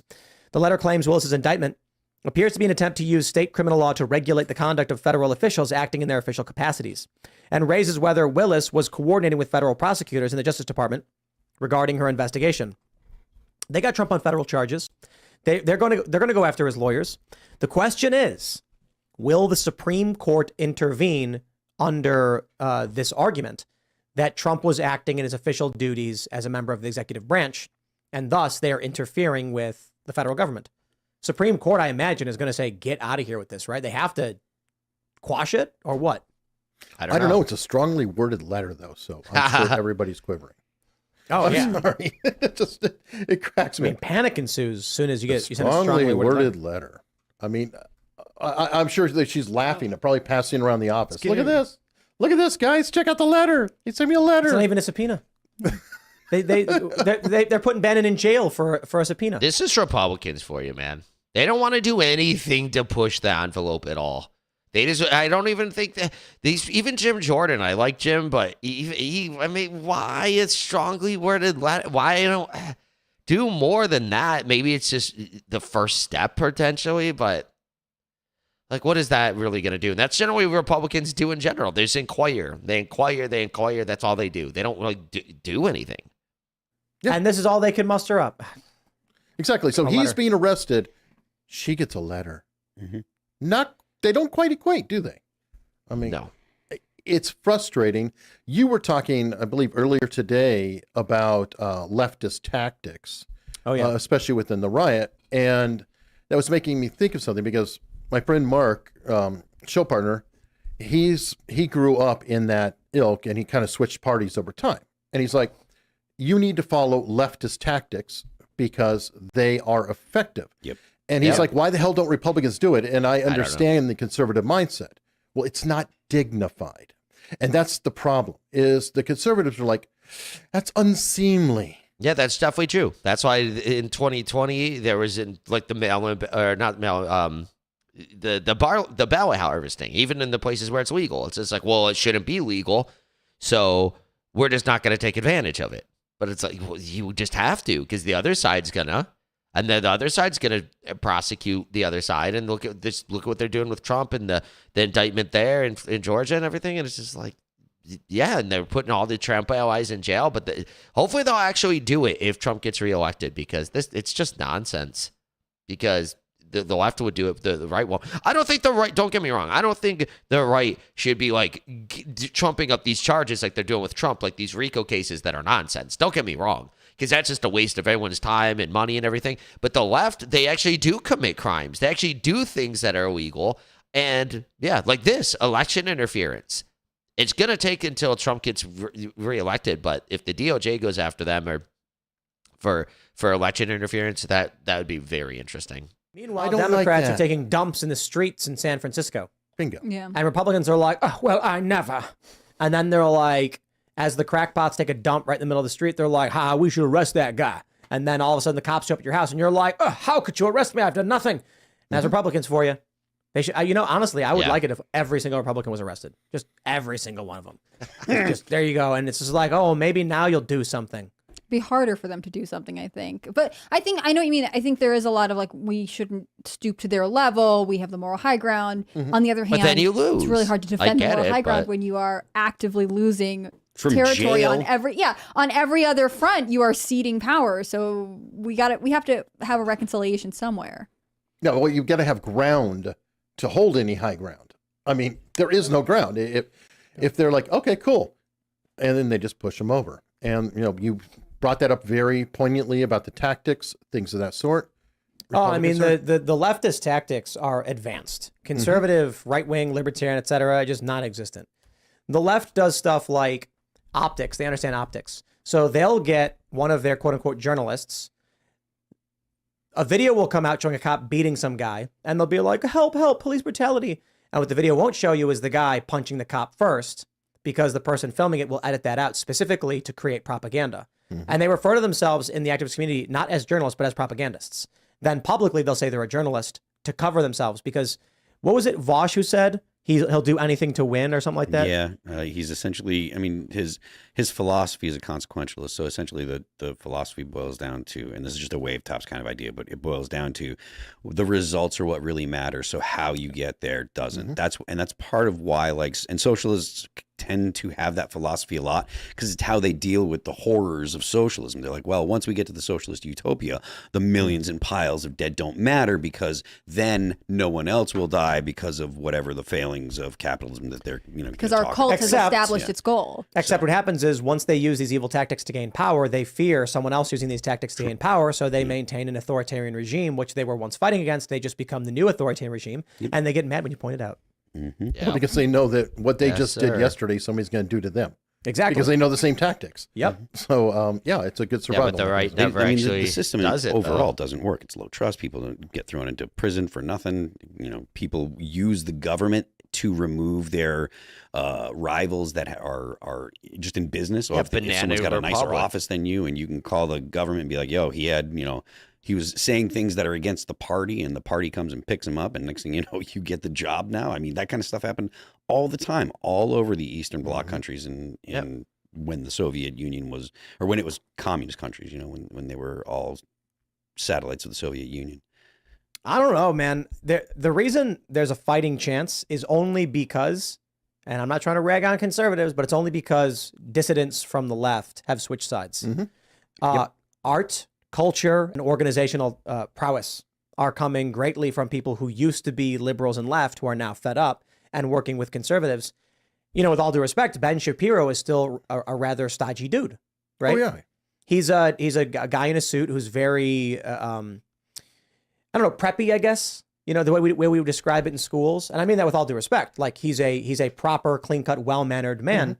But that's the people like, I don't know, Phil, you're a rock star. You know what people are into, right? I mean, some. Yeah, but they like, people want some freedom. They want some entertainment. They want some edge. They want some punk rock. And now that, like, what was it, Johnny Rotten? Yeah, literally, John Lydon is right wing, and he's like, it's the left that have become insufferable twats. Yeah, and you're starting to see people in in the more edgy kind of genres of music and stuff like that starting to push back. You see, like the guys in the Defiant. Oh, that's great, the Defiant. And people were talking about Ronnie Radke and Tommy Vexed, who pushes back against that kind of stuff. I've been pushing back against this kind of stuff forever. And it's falling out of favor. People don't want to be told how they have to interact with everyone they come into contact with. They want to know, they want to be like, look, I'm going to be polite and I'm going to try to be nice and I want to get along with people. But if someone mispronounces a word or says the wrong word or says something that's newly insensitive, they don't want to have to worry about losing their job. They don't want to have to worry about the repercussions. They don't want to have to worry about being debanked. And these are real things now. Obviously, the people... That's crazy. Like, the left is what's so nuts. Now you get debanked because you're a conservative. You like Trump, you're going to get your bank taken away. Maybe not that, but if you go, like, ham enough, it's just like, if you're vocal enough, they'll just take your bank. That's what happened to, like, Luke Rudkowski. They took away his PayPal. He had all these subscriptions that he lined up over the time with people, to like pay him every month, and they just took it away one day. No, you have the wrong political opinion. They get debanked to the people that really push back against the narrative and stuff. But it's only a certain amount. It's only for so long, because as that type of tactic becomes something that works, it happens more. People will do it more. And if the government if they see that it works, the government will get into the business of it. Social credit scores will come here. They are currently they're in China right now. That is a real threat. They're here now. It's just being controlled by private entities. Look at PayPal. Yeah. Yeah, to some degree. Yeah. Well, no, it doesn't matter. It's a weird situation, but people are like, oh, well, we're going to worry about the corporation, things like that. Well, the corporations are driving this. You have PayPal, who is literally doing a social credit score and taking people's money. And then as far as punk rock, well, punk rock is against authority. So who's in authority right now? Right. So punk rock is going to be obviously right wing if left wing is in authority. Left wing, liberal establishment, neocons, etc. Yeah, and it's not even about. This is a funny thing. The left will immediately say you're claiming that conservative Christians who are wearing suit are punk rock. No, we're saying that anybody who is truly punk rock, who would say, I don't know, wasn't it Sid Vicious who wore a swastika T-shirt? Yeah, that would not fly with neolibs, with the liberal and left establishment. They'd lose their minds if someone dared do that. Punk rock was intending to offend you. You like, you know, and so now these hall monitor types, deeply offended by naughty words. They're the antithesis of punk rock. That's like the funniest thing. It's like, I'll give a shout out to Hassan Piker, who is like, it's funny because he is more like, what's the right word for Ben Shapiro, right? What's the word? Nerd? No. I'm talking about a guy who is clean cut, well mannered. Button up. Hassan is 10 times more stodgy and buttoned up than Ben Shapiro is. There is this veneer among the left of being edgy, but they're marching around chanting Amazon.com slogans and Walmart slogans and being, and it's just like, we have this, I just absolutely love Hassan calling Ian Crossland a conservative. That just right there shows you that it is a thin veneer of grifting. Bro, any reasonable person. Ian Crossland is a co-host on this show. I don't think he's on here today, but if for those that don't know. Leftists, for instance. He's like a hippie guy. He has really long hair. He always wears like crystals. He's really into graphene. So yeah, I would not call that guy conservative. He rags on Trump all the time. They call Ian Moonlord because they know he's a hippie dippy crystal weirdo and he rags on Trump all the time. Who in their right mind would call this guy conservative unless you're a grifter just saying whatever you think you need to say to earn internet points? Or you're a tribe and you're a cult. Because if you're in a cult, if anybody strays from the cult or tribal narrative. Yeah, that's really true. Yeah, if you stray from it, you're a conservative. You're not part of our cult, you're a conservative, even if you're not. They're gone. Yeah, but and it only takes one. Even like Ian Crossland, they're talking about, he does mushrooms and wants to. I wouldn't say he's conservative, but I don't know. That's the conservative and liberal thing nowadays. It's just so many people are just blended together now. So, but yeah, like he was just saying, like if you're not part of our tribe, you must be part of the other one. Where it's like maybe I'm just not part of a tribe. Long woke leftists they call Ian Moonlord, right? They like these socialists who are very woke are like, yeah, Ian's not a conservative. He's a weirdo. He's a hippie weirdo. They call him Moonlord. They laugh about it, and they like sometimes when he yells at Trump and stuff. Hassan is just, I'm gonna say whatever, you know, if you're A, I'm B. I'm just going to say whatever I think people are going to, you know, click on. He is as establishment can be. He's the dude in high school wearing the Letterman jacket pushing around the nerds. Hassan's got some serious audience captor. He is terrified of his chat. His chat runs him like mad. If he says something the chat doesn't like, the chat will let him know, and he will quickly evolve what he's saying. Thanks for watching this clip from the. Just saying, I don't know who that guy is, but yeah, back to the video title: Fani Willis under investigation. That's interesting. But like they were saying, is she really this strongly worded letter? But I think it might happen eventually. Yeah, she might end up getting if Trump gets back in there. Yeah, it could be really, really rough for her, which hopefully so. This is blatant election interference. And if she wants to like run for governor or something and get points off of this, she shouldn't be able to be doing that. You know, get Trump so I can fundraise on it. Yeah, that's real great. But in other news, the release of Trump's mugshot has already started to backfire on the left. Here's a clip. Last night, for the first time in American history, we all collectively laid our eyes on a mugshot of a former president. Donald Trump was officially arrested at Fulton County Jail in Georgia.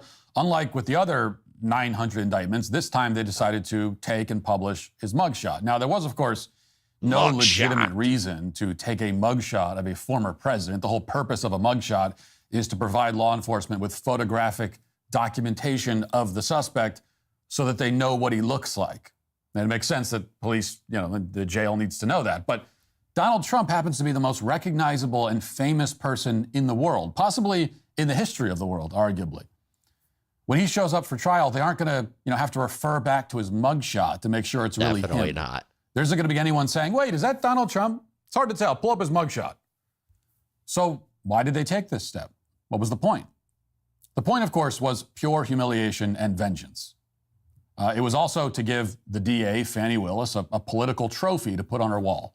It's something that she wants to use when she inevitably runs for Senate or governor in a few years, which, of course, we all know she's going to do, and that's a big part of the reason why all this is happening right now. Of course, it all backfired, as it was always destined to. The mugshot instantly became an iconic image, and in all the ways that the left doesn't want it to be an iconic image, and it had exactly the effect that any half-conscious political observer knew it would have, which is rallying the base around Trump. Trump is now fundraising off of the image, and smartly so, and will likely raise many millions of dollars just from the mugshot alone. He already has raised millions. In fact, we could say that if Donald Trump does manage to get elected to the presidency again... The merch is really smart because even people that don't donate to his political campaign or don't generally do it, they'll just go get a shirt. Like I've said before, it's like the left might just start donating to Trump inadvertently because they buy his merch. It's like that...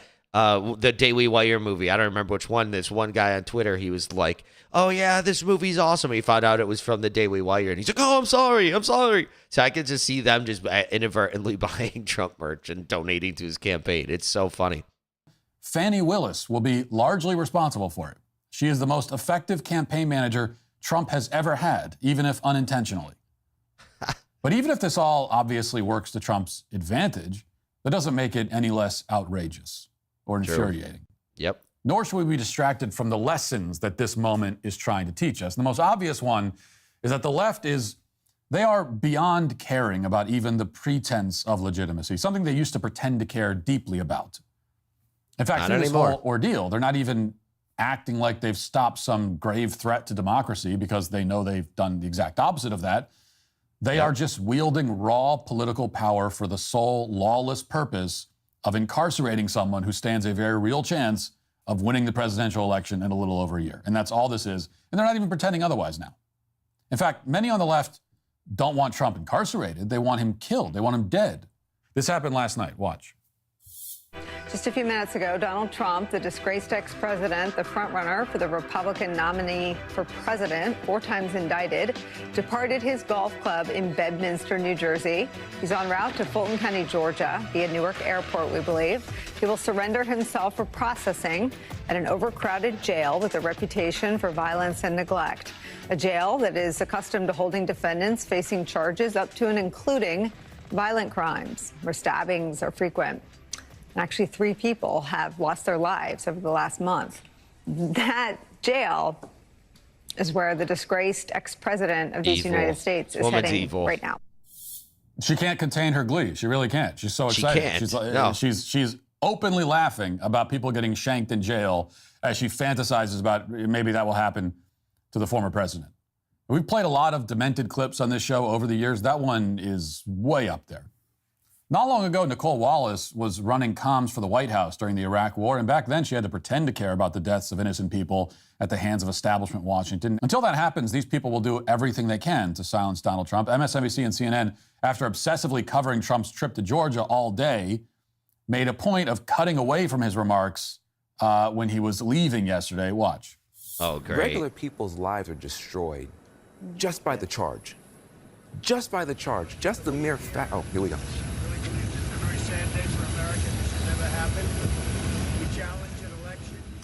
Keep going, Ben. So we're just going to be... It's interesting. They're like, here we go. Even the anchor, he's like, okay, let's hear what Trump has to say. And their producers are probably like, no, we're not covering it. We're not covering it. We're not covering it. His remarks and bring them to you if they're I'm just saying, newsworthy. like, you can begin if they're to understand newsworthy, we're going to bring you his statements later if they're newsworthy. Dude just got indicted, first president to get a mugshot taken. And if it's newsworthy, these statements are already newsworthy. What? They don't have a lot of exposure to the system. Other people, because of the zip code they live in and the circumstances like they're exposed to it a lot. Those lights that are there, which was not the sort of thing that you usually see on an airport tarmac. We did think that this was a possibility tonight. We didn't know for sure that it was going to happen, but it looks like Trump may decide to make public remarks before he gets back on his big private plane and flies back to New Jersey. If he does that, we're not going to take those remarks live, but we will cover them for their newsworthiness. As we've said in the past, there is a cost to us as a news organization of knowingly broadcasting untrue things. And given his previous remarks on the subject, that we are almost... There's a cost at MSNBC for broadcasting untrue things. Okay, like Russia for a few years. What was the cost of that? I guess your ratings aren't that great, are they? So what's the cost? But maybe actually broadcasting Trump would actually be good for you. Sure, he will speak on. We will not... I don't know. Who knows? MSNBC's audience, they're pretty crazy. Carry those remarks live, and you can be mad at us about it. We can take it. We're big. But we'll cover it for news. Wait. She just said, if you're mad that we don't cover Trump's thing and you're mad at us, we can take it. We're big. But then she said the sentence prior that if we broadcast things and people get mad at us, then there's a cost to it. Who watches this woman? Worthiness, and we'll turn it around and let you know what he says. This is Rachel Maddow, by the way, if you don't know. Says after he has made those remarks. You know, later on, they say in that clip that they'll get sued if they air the remarks of the former president after his indictment. And if that was, in fact, remotely accurate, then any self-respecting journalist would air the remarks anyway. They'd fight any consequence for it in court. If the First Amendment protects anything, it's airing the words of a former president at a time like this.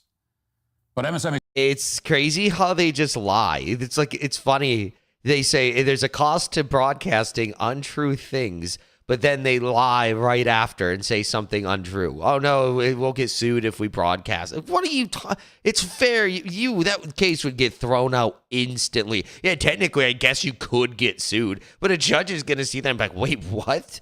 No. MSNBC's statement isn't true, of course. It's a dumb jab at Fox News over the Dominion lawsuit. And it protects their viewers from hearing about the substance in these indictments or lack thereof. And that's why they do it. Here's what they're not telling viewers at MSNBC. Speaking of newsworthy things, the Fulton County DA, Fani Willis, has indicted Donald Trump along with 18 co-defendants for the following crimes: offering legal advice to the president, tweeting things that Fani Willis doesn't like, and in one particularly egregious case, getting someone's phone number. Oh, no. Quoting from the indictment, quote, on or about the 21st day of November 2020, Mark Randall Meadows sent a text message to United States Representative Scott Perry from Pennsylvania and stated, can you send me the number for the Speaker and leader of PA legislature? POTUS wants to chat with them. This was an overt act in furtherance of the conspiracy. Now think about what a remarkable paragraph that is. Mark Meadows, in his capacity as chief of staff to Donald Trump, was seeking to obtain the phone number of some politicians in Pennsylvania. He asked for a phone number. And because the reason for that request was investigating potential voter fraud, Fani Willis says Mark Meadows needs to go to prison. They're going to send him to prison for asking for a phone number, along with more than a dozen other Trump advisors. One of those. How do they expect to convince a jury? They must not even think they're going to win on this. How can you go to a jury and be like, oh, he furthered and get enough people to actually be like, okay, that's a crime. It's like, whenever you do that in the future, go and try to get a phone number for something that they say is going to be illegal, even though it's not, because a bunch of other people have done it in the past, but because it has to do with the election. No, you can't even do that. It's like, what? What jury would want this to be a precedent? Is John Eastman. What's his offense? Well, he advanced the legal theory that alternative slates of electors could be seated if election fraud was found. And that's apparently criminal now, which is interesting because it wasn't illegal in 1960 when JFK's electors from Hawaii met secretly and submitted their own certificates to Washington saying that he had won the state. As Politico reported, quote, the Hawaii Democrats use virtually the same language that Trump electors in 5 states used in their effort to upend the 2020 race, quote unquote. Ultimately, Kennedy's electors turned out to be the legitimate ones after a recall determined Kennedy had won the state. Now, anyone looking at that episode of 1960 would say it's a good thing that alternative electors can be sent to Washington. in the case of a recount that actually changes the result of the election. But now that's criminal, apparently. It's a RICO violation, supposedly. John Eastman and several other lawyers are now facing several years in prison because they did exactly what JFK's electors did and were vindicated for doing in 1960. David Schaefer, who was one of Trump's alternate electors from Georgia, has also been indicted. Ray Smith is facing jail time too, and what was his offense? Well, per Axios, quote, he, quote, gathered witnesses to testify in hearings before Georgia lawmakers in December 2020 about alleged problems with the state's election. That's not allowed anymore. I mean, they're just like looking into it to see if something happened. They're trying to investigate. And that's a crime somehow. How does that make any sense? Also a crime is apparently tweeting about hearings while they're happening. Quoting from the indictment, quote, on or about the third day of December 2020, Donald John Trump caused to be tweeted from the Twitter account at Real Donald Trump, quote, Georgia hearings now on OANN. Amazing. This was an overt act in furtherance of the conspiracy. So for the crime of tweeting about a hearing about election fraud and related offenses, Fani Willis wants to send Trump and 18 of his associates to prison. For tweeting and just saying that this hearing's on right now. It's amazing. That's a crime. That's a felony.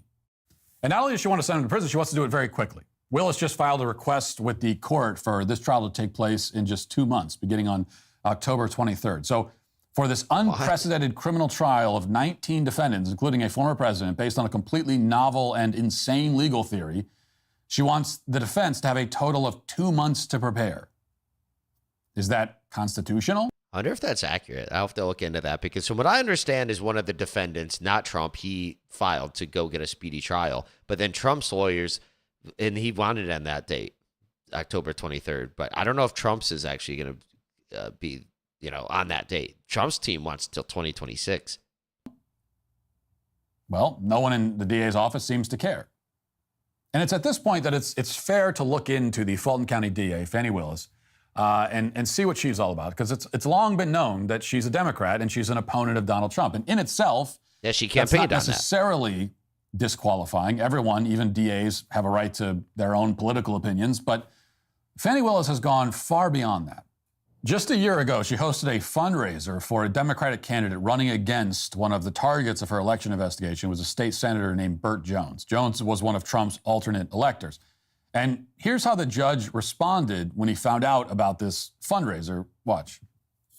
Using the title of your office and having on social media that you, as this political office holder, are holding a fundraiser for the opponent of someone that this political office is investigating.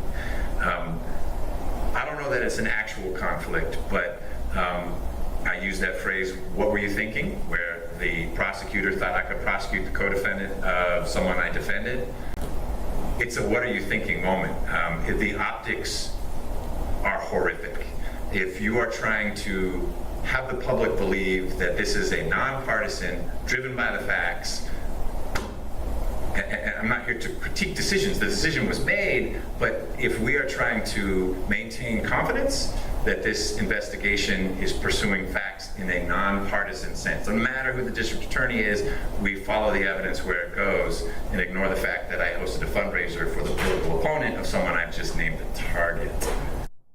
Wow. So this is a judge that's not exactly using an iron fist here. Well, it's probably not appropriate. I don't know. You're investigating someone and you go to a fundraiser, you host a fundraiser for the political opponent of a person that you're actively investigating. I'm not saying it's a conflict, but maybe you don't want to do that next time. So the judge is a coward, but the point is that this is a DA who has to be told by a judge not to host fundraisers for the political opponents of politicians she plans to prosecute. She's that dumb and corrupt. She's blatantly By the way, Jones that corrupt. ultimately was not indicted along with the other 19 defendants. What a shock. Probably because Fani Willis knew the judge would throw it out. She blew that prosecution. But if you look at Fani Willis' social media feeds, as Benny Johnson, conservative commentator, did the other day, then you'll come to the conclusion that she's blown all 19 of these prosecutions. Willis's feed is littered with posts casting doubt on the legitimacy of the 2020 election before the vote total suddenly shifted against Trump. Quote, Georgia could determine who is our next president, she wrote on November 4th, 2020. A team of lawyers needs to watch them count every single vote. They can start in Fulton, where we are having water leaks. What ballots are they throwing out? Georgia, let's give an honest accounting, no stunts. She thought the Republicans were doing the fraud. Interesting. Again, this is the DA now prosecuting Trump for questioning the legitimacy of the election in Georgia. She did. And she was questioning its legitimacy. What? In 2018, Willis said that it was suspicious that local election commissioners hadn't approved a recount of some votes in Fulton County. Quote, "You all better start paying attention to what's really going on." She also argued that the Secretary of State, quote, "controls elections," adding, quote, "I wonder if we yet realize that is an important role." She also posted a lot of BLM propaganda. Of course, she worships Kamala Harris. She owns a mug saying she's a proud Democrat. So we can conclude that Fani Willis is something of a politically motivated election denier. As always, the left is guilty of doing exactly what they accuse their opponents of doing. The obvious point is that Donald Trump's social media posts, if they're criminal, then so are Fani Willis's social media posts. Exactly. If he can go to jail for tweeting stuff, What an idiot. questioning elections, then she should be in jail right beside him. They're going to show all this to the jury, and this is just this is election interference at its roots. Right? How are you going to even she doesn't think she can convince a jury of this, because that's what the defense is going to say. If Matt Walsh knows it, Trump's defense definitely knows it. They're going to be like, "Hey, you did the same thing. What are you talking about?" Her prosecution of Donald Trump based on her posts is an overt act in furtherance of her conspiracy to keep Donald Trump out of the White House. Now, will Republicans indict Fani Willis? If Republicans retake the federal government, will they jail her for election interference? Well, you ask any conservative right now, and they'll tell you that that'll never happen. And they're probably right. We're seeing a vast difference in tactics right now, let's say, between the two major political parties. Conservatives would never dream of doing any of this. They would never dream of dragging, say, George Soros into court on some pretext, for the sole purpose of harassing him. Liberals, on the other hand, have no problem suing Elon Musk for not hiring enough refugees. They relish every opportunity to use state power to punish their opponents. Republicans, on the other hand, don't have the backbone for it. They don't have the backbone to play this kind of game, to fight fire with fire. They never have. They're not doing it now. And that just means that with each passing month, the left is getting more comfortable. They're getting more comfortable being the only ones who are fighting this way. Yeah, if Republicans take back the federal government, they just have to do this, because this is going to keep getting crazier. In another 5 years, it's going to even be nuts. But I think Trump is going to really push for it. He realized with Bill Barr at the end of his presidency, hey, you could do a temporary one. It's easier, so you can fire him, because Jeff Sessions, he hated him for years, and he couldn't get rid of him for whatever reason. First, they target grandmothers walking around the Capitol. Then they jail Douglas Mackey for some memes.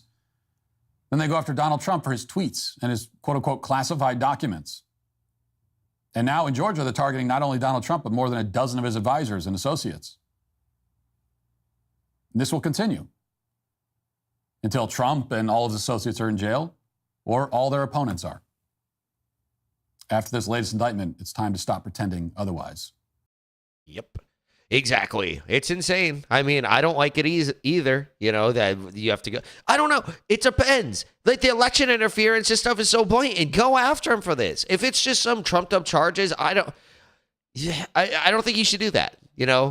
Playing the game or not, I don't think it's just going to waste the time and make you look bad. I think that's why people are turning on the left so much. They're just starting to realize this is what the left does. And Tim Pool brought up, like, the Krasensteins. They're always on my Twitter feed, even though I don't follow them. I don't know why. Always on my notifications.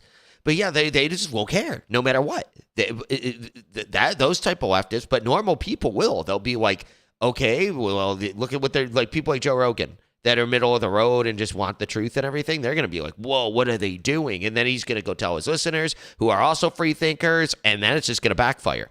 I think they're pushing way too hard on Trump. They're just that scared. They're panicking but then they want to fundraise too. And Fani Willis is just thinking this is going to make her career, where it could just end her life essentially if she goes to prison. She goes to prison for 10 years. She loses her ability to practice law. That'll just ruin her life. But that's what she's doing. I mean, that's the risk she's going to take. But yeah, I guess if Trump does get reelected, hopefully he will do something more to like stop this, because like I was discussing earlier, it's like, how you gonna prevent this from happening if everyone's just always committing crimes against you and you just sit there, lay down and let it happen? Like if someone mugs you every day at the same time, the same place, and you don't do anything, you don't call the police, you just let them have the money, and they're just gonna do it every time. But if you defend yourself, call the police or something, they're gonna stop, because they're gonna be, there's consequences. But if they could just get what they want with no consequences, why would they stop? But on to the final story. Can Trump really take out the entire deep state if reelected? Let's play a clip. Do you think there's a concern with guys like a Vivek or a Trump getting back in there? I'm not quite sure about DeSantis, whether he would do this or not, because I think DeSantis would still play within the rules. Do you think a Vivek or a Trump getting in there, there's a possibility, just like there's Twitter files, for there to be CIA files, for there to be FBI files, for there to be, where they're sharing, here's what the FBI did, here's what the CIA did, holy shit, dropped the bomb? Or do you think these guys are going to get in and they're going to say, I'm going to do this and I'm going to do that, and then they get in, they say, listen, man, look, you can do CIA files if you want, no problem. You do FBI files. For the rest of history, U.S. will not have credibility with the world. You will be known as the president that destroyed America. Do you want that as a legacy? So one, do you think there is that fear? Two, do you think even if that happens, the people of power, like, listen, we know exactly what to tell that guy. We know the script to make sure he doesn't continue and pursue the CIA and FBI files. You know what I'm asking? Yeah, absolutely. Like, here's for me the biggest dilemma, which is if you have a career politician, people have been around Washington forever, it's almost certain they're corrupted. Like, you cannot trust anything that they say. They're going to go in and they're going to serve the establishment. They've been doing that for decades, to the point they've internalized the ideology no matter what it is they're saying. Then you have, okay, well, let's get outsiders. So that was the appeal of Trump, right? That was Trump's appeal, was I've never worked inside of this inside government before. They cannot control me. It was even part of Obama's appeal. He had been in Washington for like 6 seconds. He'd been a senator for 2 years when he announced that he was running for president. I watched Obama, who I genuinely believe had convictions in the things he was saying about uprooting the more extreme elements of the war on terror, the parts that were actually infringing the civil liberties of Americans. And then the minute he gets into office, he starts extending and protecting and even expanding a lot of those very same powers he promised to uproot, because these guys in the security state, they're around. You vote for whoever you want. That those politicians come and leave. Yeah, exactly. Trump should not have tried to do the people. It's weird because he said, I'm going to drain this swamp and get rid of the deep state. And then, he just got convinced to just hire people that were a part of the swamp and the deep state. So then they would just lie to him and keep people in. I think Trump genuinely really did. Like, a lot of people criticize him for that. Like, he didn't do what he said he was going to do. I think he really intended to. I think there was just so much he was trying to do at once, and then the people around him weren't good. Like, the Republican Congress were against him, like, the whole time he was even president. And he had the Republican Congress, and they didn't even like him because they're so establishment. So then the people he hired that are around him, they just did the same thing, and he wanted to get certain things done, but they lied to him, or he just wasn't able to, or he was, like, he said he wanted to fire Fauci, but then he said, my advisors say it's not that easy. It's not that easy, so I couldn't actually do it. But could he have? Maybe he could have, but maybe he just didn't know, because that's what people are telling him. They leave the White House. They're there. They're always there. They know how to control presidents. They know how to control the political process.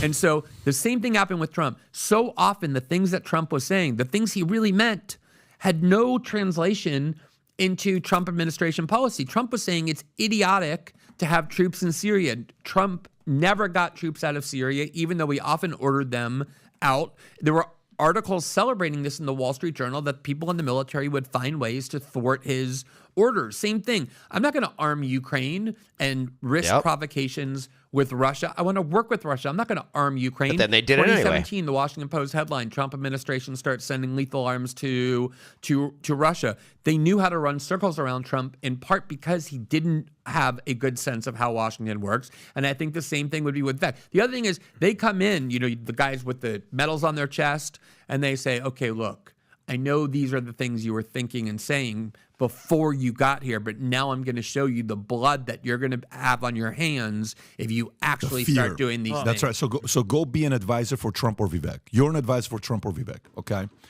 And it's a real advisor, not just like, hey, yeah, let's go find a way to win the election. And then listen, I'm a president now. Who cares? We're going to do what we're going to do.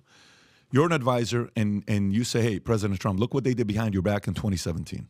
Look what they did behind your back with Ukraine. You look what they did behind your back with this. They don't respect you. They did whatever. They just kind of looked at you and said, this guy's nobody. Yeah, You're going to be gone in 4 years They anyway. manipulated them in so many ways. So now if Yep, exactly. That's how the deep state is. You got to get rid of all that. Like people talk about term limits for Congress people. It's like, what difference does it make? The deep state, their advisors, they'll just be like, you're going to be gone in a few years anyways. Who cares? I'll just wait and you'll be gone and I'll just convince the next person. You truly, President Trump. That's kind of the bad thing about term limits. I'm kind of undecided on term limits. I don't know if they're good or bad. I'm agnostic on it because I can see the pros and the cons. But that's definitely one of the cons. It's like you're guaranteed that, like, if you don't like a congressperson, they're like going to be there for 12 years max or whatever, and then they're going to be gone. If you're going to do that, you got to destroy like the deep state, all of the bureaucracy. You got to get rid of all that because if that just stays, nothing's going to change. Trump, if you truly, Vivek, whoever it is, RFK, if you truly want to do this, here's the 5 things you need to do. What would be those, 5 things you would say they need to do for that not to happen where they're not undermining and overlapping their leadership? I mean, I think the reason why what I mentioned earlier that Vivek said that appealed to me so much when he said, like, look, the only war I'm interested in waging is a war on that 4th branch of government is precisely because he's not saying I'm not going to listen to them. He's not saying I think they need to be neutralized. He's saying a war needs to be waged on them. And the question becomes, the clip that I think is, if I had to show one clip of a television interview to, say, a civic student to teach them about how the United States actually works, it was that time when Chuck Schumer went on with Rachel Maddow shortly before Trump was inaugurated, when he was having that Twitter war with the CIA and accidentally spilled the truth, which was, Schumer said, Trump's being incredibly stupid. Everyone in Washington knows that if you mess with the CIA, they have 6 different ways to Sunday to get back at you. How is that not an instant scandal that the CIA has the power to destroy an elected president? That the reason why it's not a scandal is everyone in the public actually just knows. Everyone knows what happened to JFK in the 60s. So that's why the video that's what the title of this video. I was like, can he actually in the deep state? Yeah, it's a very interesting question because people are going to lie to him, or let's just put it, there's 6 ways from Sunday they have to get back at you. We all know what that means, right? So it's like, hey, can he actually really do it? It's a very interesting question.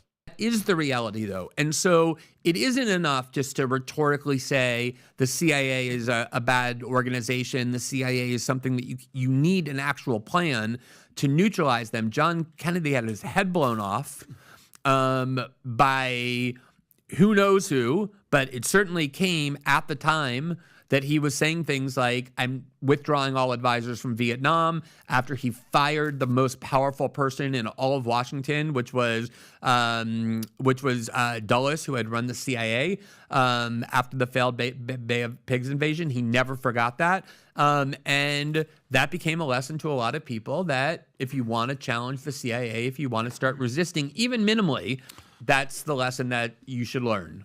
I have a Trump question for you. Are we going to the Trump topic? No. I want to stay on topic right here with this. So I think we can all agree if Joe Biden gets reelected, it's the status quo. Nothing changes. It's just everything that we talked about. Even Vivek, who you said you just interviewed and Pat recently did a town hall with, who I think is an absolute beast. He's called for a revolution. He's going after the 4th state. I think the likelihood of Vivek being the candidate is very slim. Yep. I think he's great. He's a beast. I just don't see it happening, especially while... Yeah, definitely not with Trump here, but maybe VP. If they're both going after the same thing, that would be awesome. Trump would actually have a real ally, not like Mike Pence. Trump is the guy. Right. That would set up Vivek perfectly for 2028. So let's go to Trump for a second. Right. In 2016, Trump would always say things, I hire the best, I know the best, I have the best words, I have the best ideas, he's the best. I'm going to drain the swamp, everything with that. But what we realized was that there's all these people in power that were basically essentially what you said, not so fast, President Trump. Nah, if you do this, you do this. Now that he knows exactly how the swamp works and all these agencies work. And now there's a different Trump coming in. He's coming in with actual experience and basically like, you guys screwed me the first time. Well, and like they're trying to put him in prison, right? Yeah, so presumably he's like, right? Yes. Yeah. Let's say he gets reelected. Let's say he's the guy now, and people are like, well, Mr. President, here's what you need to do. He's gonna be like, not so fast. What do you think Trump will do differently this time? That's the $10 million question for me that I have, because what actually happened was, I mean, Trump came in spitting scorn for neoconservatism and for the Bush-Cheney operatives who, ran the country into the ground with these wars. Even with, Steve Bannon's vision of what the Trump presidency was going to look like at the beginning, and imagine if it had happened, was, he wanted him to come in, do a bipartisan infrastructure deal with the Democrats where you renew and rejuvenate America's infrastructure, create jobs, do that as a bipartisan president, shoot up your popularity.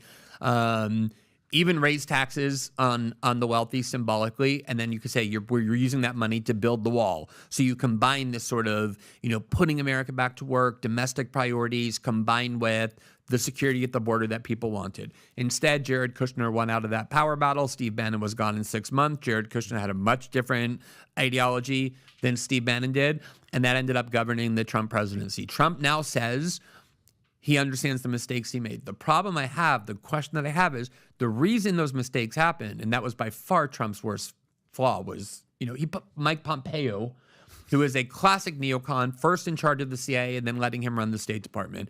So many other, Nikki Haley. We just heard Nikki Haley espousing, Mitt Romney foreign policy from 2010. He had her as UN John ambassador. Bolton. Hello. Yeah, at least with John Bolton, Trump's excuse is I wanted a maniac at my side as a credible threat to people. But okay. The problem is that everyone knows that Trump has a very fragile ego and that he's easily manipulated by flattering him, and whoever flatters him is somebody he believes is on their side. So you get smart people like Mark Pompeo is very smart, and he comes in and says, Mr. President, you've convinced me. This ideology has gone wrong. I'm now more of an America firster. I think you're the one to be the leader. And suddenly he's running the CIA. The question I have is Trump still vulnerable to that kind of manipulation? What I saw in Brazil, where the reporting that I did that you guys started off with, that fun little clip of that right physical hook, altercation. your right hook. What my restrained right hook, which would have been much better had it not been restrained, was we did reporting that had originally put, the corruption probe had originally put the two-term president Lula da Silva in prison. One of the most popular political figures, a giant on the international stage, they put him in prison for 18 months, and our reporting proved that the process was filled with corruption, and he got out of prison, was able to run again, and now he's the president. And he's filled with vengeance and anger. I mean, he wants to destroy the people. I mean, imagine you're actually in a prison cell. That's when someone's trying to put you in prison, that makes a big difference in terms of how you're starting to think about your political enemies. So they're trying to put Trump in prison. My hope is that really makes him understand that you cannot have enemies inside of your government, that character flaw that they so successfully manipulated has to be overwhelmed by the anger that he has to feel over this kind of persecution. Whether he really learned that lesson, whether he's capable of it, whether he's going to be surrounded by people who help him, I have a lot of doubts about it. Yeah, it's kind of complicated to know because, like he's just saying, how do you even know who your partners and your enemies are? He has to get outsiders that he knows are outsiders, like Matt Gaetz, Marjorie Taylor Greene, Lauren Boebert, people who campaigned on this, not, okay, I changed my mind. I can have his hope, because I do think that chances that anyone besides Trump will be the GOP nominee is small. How are you going to wrench those people away from Trump, especially with this persecution that they continue to impose and drive Republican voters closer to Trump? So if he's the only chance to remove Biden, the question really becomes, can Trump this time not just talk about that vision, but implement it? And that question you're asking is the only one that matters, and I don't know the answer to that. And Glenn, so you're literally fearless reporting 2013 with Snowden and everything. You risked everything, your name, your career, people in your life were getting detained for terrorism, all that stuff. You knew it, you risked it, you took the challenge, and you did it to wake everybody up to what the system was doing to us, right? And I thank you for it.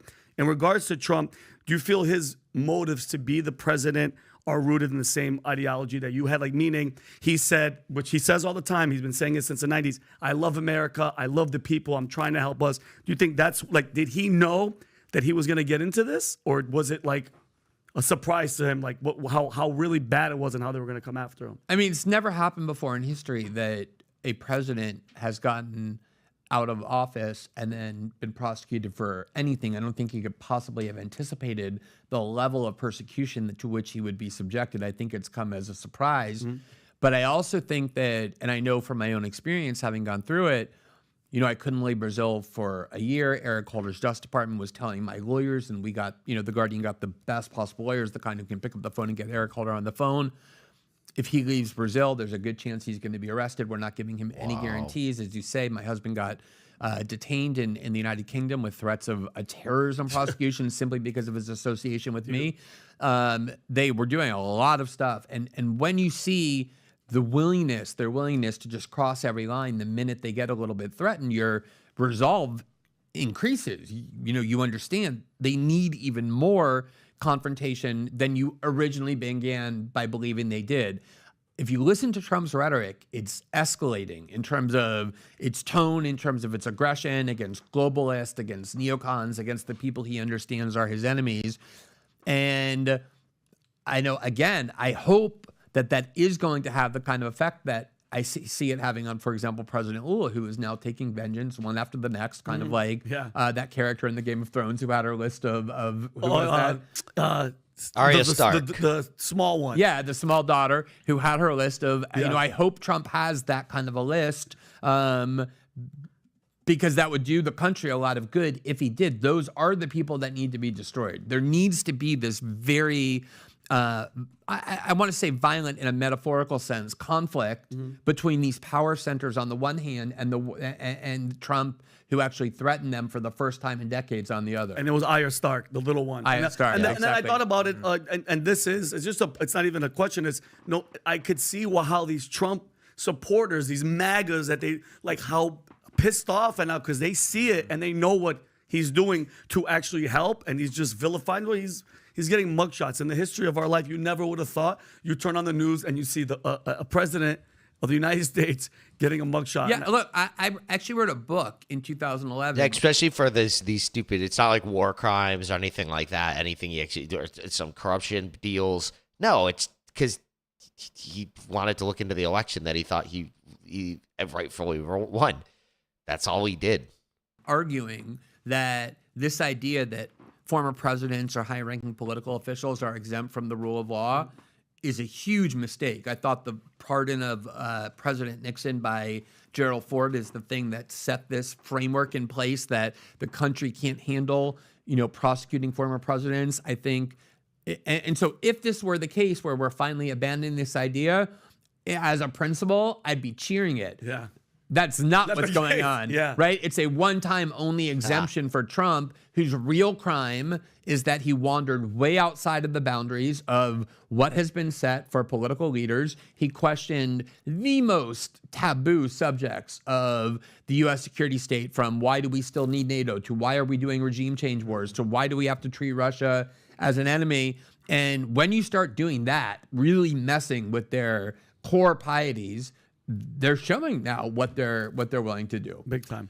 Glenn, so while we're on this topic, I think it's gonna backfire though. I think it's just gonna backfire completely. We have the internet, we have social media. Everyone's just going away from mainstream media. They can't help it. They want to stop it so bad that it's just backfiring. And the media is so against Trump for the most part that they're just like normal people that can see through it. They're like, I'm going to different news sources. Before we go into the mugshot. There's a lot of people, you know, New York Times 2017, I don't know when it was, 2017 New York Times came out and did an article saying, or no, 2020 they came out. USA Today was 2017 about, you know, Obama's surveillance on Trump, and they were kind of monitoring what he was doing, and, you know, Obama administration secretly launched a surveillance operation on Trump campaign. This is New York Times, and they say, well, it's misleading, not necessarily happened. They're kind of trying to protect Obama. But then USA Today in 2017, if you type in the same thing, Rob, you'll see an article about USA Today in 2017, way before New York Times did it. The article for USA Today says, was Obama administration illegal spying worse than Watergate? Okay, so this is 2017, May 30th. Yeah, we've known about this for years, right? But yeah, nothing ever happened from it. From your investigation into stuff like this, I mean, this is right up your alley. What was the biggest difference between what Nixon did versus what Obama did? They're not comparable in the sense that and it's such an example of the extent to which we're talking about what establishment power centers are doing to Trump. What the media has been willing to do in the name of stopping Trump is the thing that sickens and offends me the most, maybe because it's a profession I thought I was joining and, really still do believe in the virtues of it when it's done correctly. But the idea that the Obama administration was first spying on the Trump campaign and people associated with him, and then secondly, abusing the powers of the FBI and the Justice Department in order to help Hillary Clinton win was widely mocked and vilified by almost the entire media as some sort of obvious lie and conspiracy. It turns out all you have to do is look at the facts.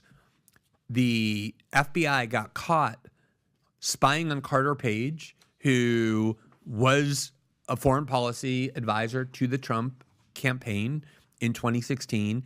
And they didn't just get caught spying on him. In order to spy on him, they went to the FISA court and they filled out affidavits filled with lies to justify the spying, to the point where the FBI lawyer who did it pled guilty to crimes because lying to the FISA court is. This article they have pulled up, the headline is 204 warrants letting FBI spy on ex-Trump aide Carter Page were not valid, says DOJ. So they even admitted that there is lies. I bet you all 4 of them were lies, but, they say too. They admit it. Is a crime. That alone, the fact that the FBI under Obama got caught spying on an American citizen who was an advisor to the Trump campaign based on lies that the FBI told to justify that spying ought to have been one of the biggest political scandals in our nation's history. But then you add on to that the fact that we absolutely now know that the entire Russia. This other headline they have pulled up now. Ex-FBI lawyer gets probation for falsifying Carter Page surveillance application. Scandal, obviously using scare quotes for it. We just got a report from the Durham report that lays it out in 350 pages. They never had anywhere near a sufficient predicate even to open that investigation. The investigation that dominated our politics from the mid-2016 when Hillary Clinton first did a McCarthyite nefarious campaign ad, what is this secret dark relationship between Trump and Moscow, all the way through 2018 when the Mueller investigation closed while arresting and convicting not a single American on the core crime of colluding with the Trump campaign and with the Russians, and explicitly saying there's no evidence to support the conspiracy theory that the media pushed as the top political story for 3 years. There was never any legal predicate for the FBI even to open that investigation, said one of the most respected prosecutors, federal prosecutors in the country. Again, this is what I was saying earlier with their ability to just minimize and dismiss stories away. Of course, that's bigger than Watergate. Watergate was a low-level break-in of the Democratic Party headquarters that produced very little of value. We're talking here about the abuse at the highest levels of FBI with agents who are saying in text to one another, we have to do everything to stop Donald Trump, and then having those exact same agents open an investigation for which there was never any legal basis. And it wasn't just an investigation that went nowhere. It dominated our politics for 3 years. Russiagate was the #1 story used to sabotage first the Trump campaign and then the Trump presidency. That came from the U.S. security state that saw Donald Trump as an enemy and decided to abuse its core powers in order to sabotage a candidate that they overtly disliked. Why is that not a scandal of the highest proportions? Why isn't it? Because it's the media, right? Well, he's going to give his opinion. I cut him off. Whoops. But yeah, the media doesn't want to talk about it. That's why people are running from the media. So they're trying to go and help these politicians and deep state and everything, but that's backfiring on them because now they're losing their ratings and they're losing their grip on what they used to have when they used to be able to just say stuff, and then people would believe them and they'd go with it. But now people just realize it's all nonsense, so people are just running away from it. But now these stories are so old, do you think everyone's just going to go back and look at all this stuff? Because the media didn't cover it years ago. I don't know. Some people do. So I'm like, I love PBDs covering it. I'm covering it now, so people will slowly find out about it potentially, but it's going to take some time.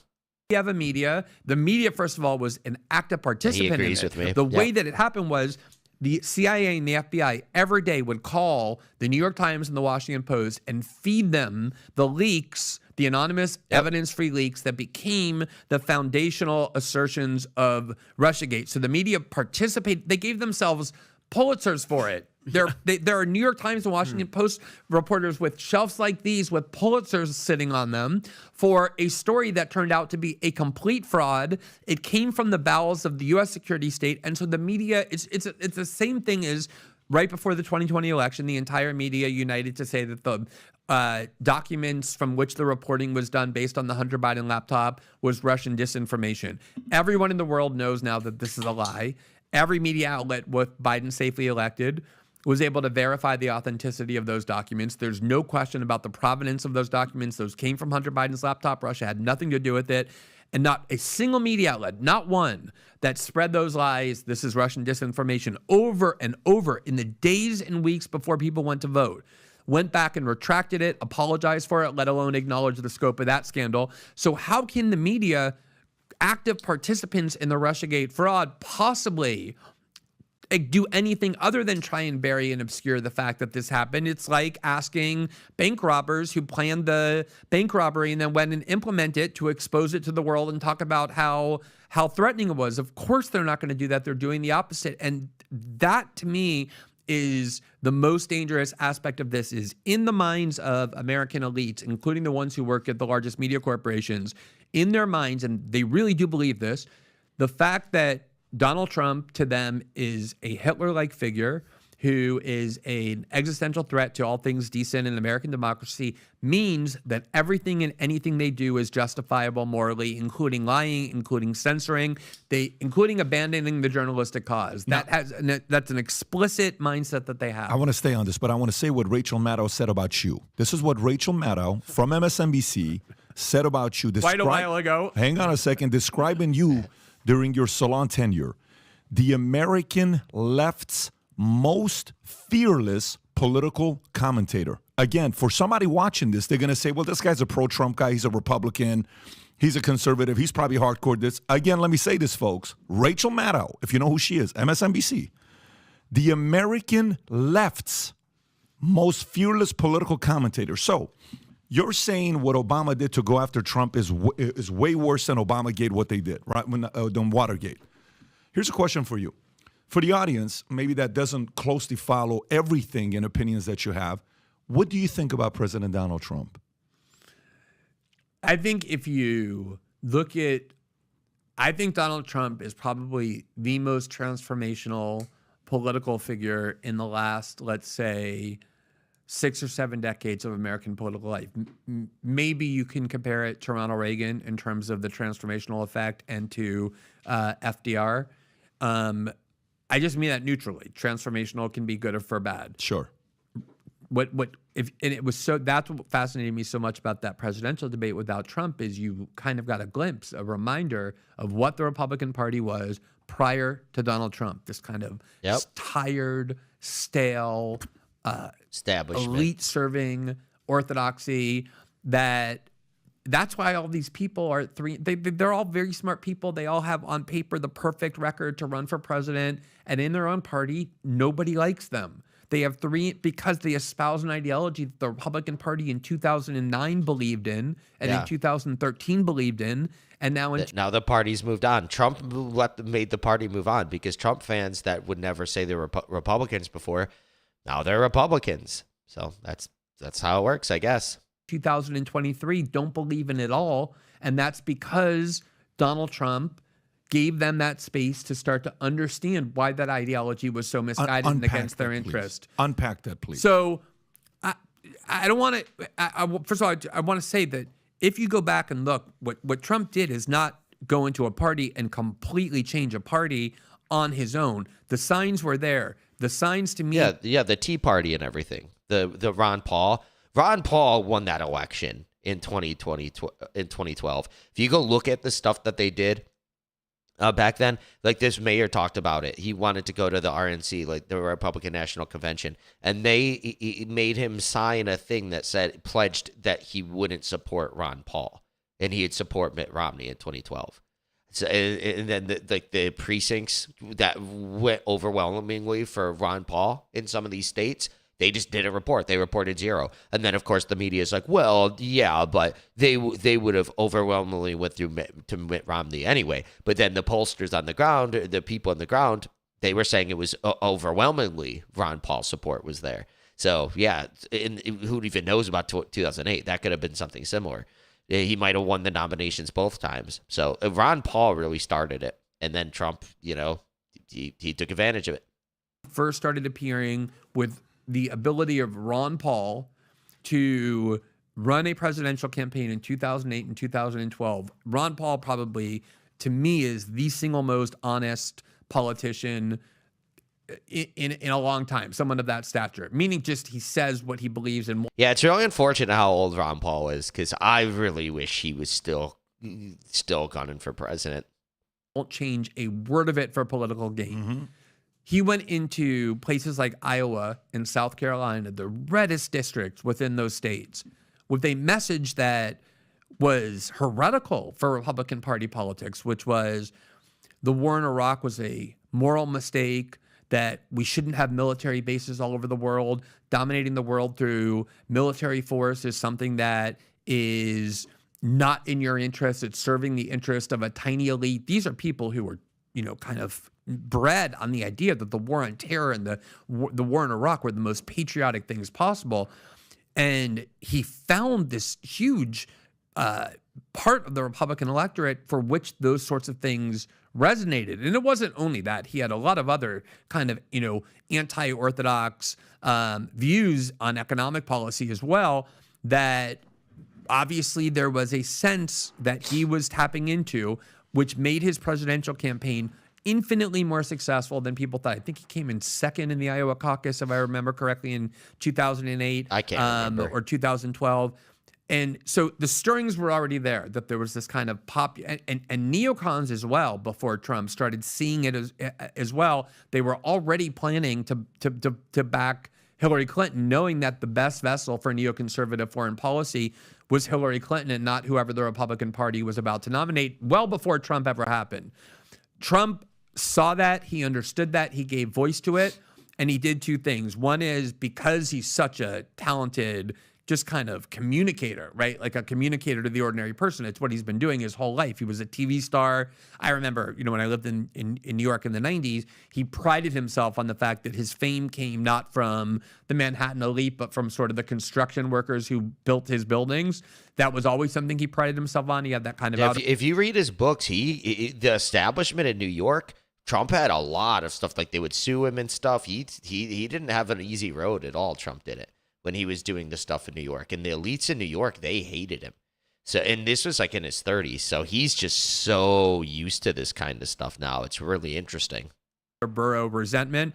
So he's always been a great communicator. He was able to take that message that Ron Paul, who was not a great communicator, had already proven there was a base for, and expand it. But then what happened as well is, once Trump started attacking the CIA and attacking the FBI and laying bare how politics actually works, he went to those debates, and I saw this, I'm sure you saw it, that entire middle section behind which the right behind the Fox microphones are reserved for the Republican National Committee and their big donors. That's what that section is for. That's the reaction you're hearing.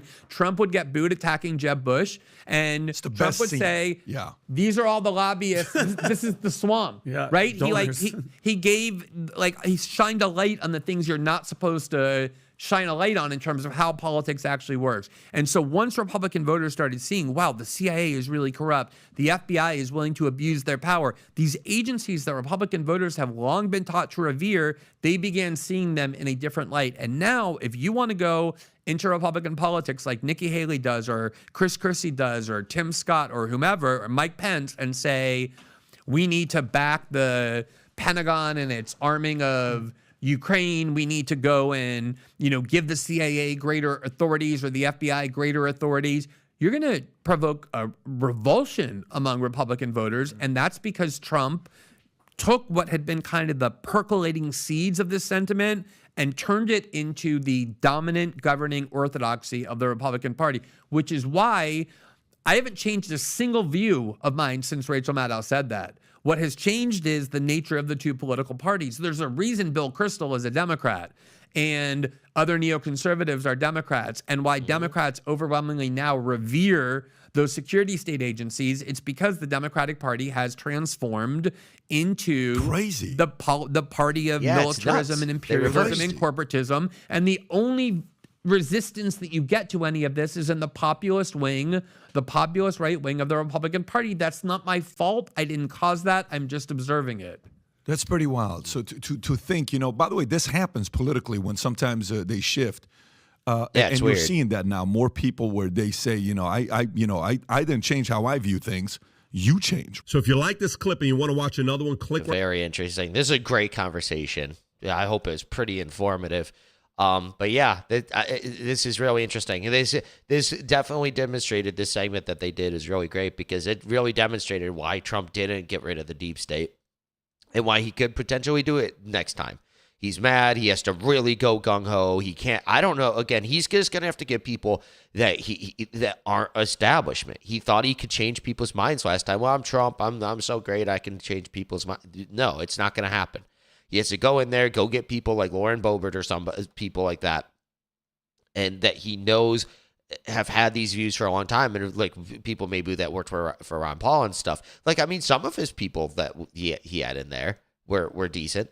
So, but for the most part, they weren't. They were establishment, and he just thought they were going to join his side, like they were just talking about. But that's not what happened. So they just betrayed him. They lied to him, and I just hope that doesn't happen again. And I think he kind of, like they said, he has experience. He's had 4 years since then, so he's probably mingled with people since then and see what they say, after office. And he, like his attorney general, Jeff Sessions, he started hating him, and then he got Bill Barr in there. Bill Barr didn't help him at all. He thought he's going to be a great ally. Bill Barr was second time he was attorney general. He was attorney general under George Bush, and that just should have told you right away. What, George Bush? Why is he working with a guy that worked with George Bush, right? You should have got just a completely new person that would never been attorney like in the government before. Like, why didn't he get Rudy Giuliani? But I mean, it's hard to know. Actually, that's actually a really good point I just thought of. Rudy Giuliani, if Trump gets elected, probably will become the AG because he can tell. This time, like Giuliani was helping him when he had nothing to gain. He only had things to lose. And he's been his lawyer for years now. He talked about the election fraud stuff. He was his lawyer and all that type of stuff, his main lawyer on that. So he knows he could trust Giuliani now. Yeah, get him in there. That's actually a really exciting thought. So get him in there. You can get people similar to him that have backed him. That's actually a really good point. And that is something that he does have experience on now, because with all the stuff that's happened the last few years, people that have stuck by him, that when there's a potential to get like prosecuted and all this stuff, but they stuck by him, those people are going to be loyal, and that's how they're with you. But like they were saying in this segment, how would you know that before? You were new to Washington. You don't have the experience. How are you going to know until you know, right? But now he knows. It's actually really exciting. So really, based on that premise, yeah, I think that Trump really can take out the deep state. And I think they want to take him out, but I just don't think it's possible in this day and age. After the JFK thing, that was kind of the one time they could do it, especially it was so long ago. Now, because of the JFK thing, it's, how are you going to do it? Secret Service is so on point. Everyone's coordinating because they don't want to have that on their watch, right? If they would have done it, if they could have done it, they would have done it already. And then he's just going to become a martyr too. So, yeah, very interesting. But I think I'm going to leave it there. I think I'm going to call it a night. It was a really interesting late night podcast today. Got still at 215 minutes, 2 hours and 15 minutes. Interesting. It's 1:07 here Central. So I'm going to call it a night. Definitely appreciate you joining me. I should be back tomorrow. Like I said yesterday, I might skip a day, but I don't want to. I kind of wanted to do it to get caught up on my schedule because now I'm going to have to go and post all these tomorrow and clip out all my segments to put them on YouTube, and that takes a few hours, so then that's going to delay the podcast starting. But hopefully I can get it done earlier and then get on earlier, so we'll have to see. But definitely appreciate you you coming and joining me as always, and I probably will see you tomorrow, if not on Monday. Yeah.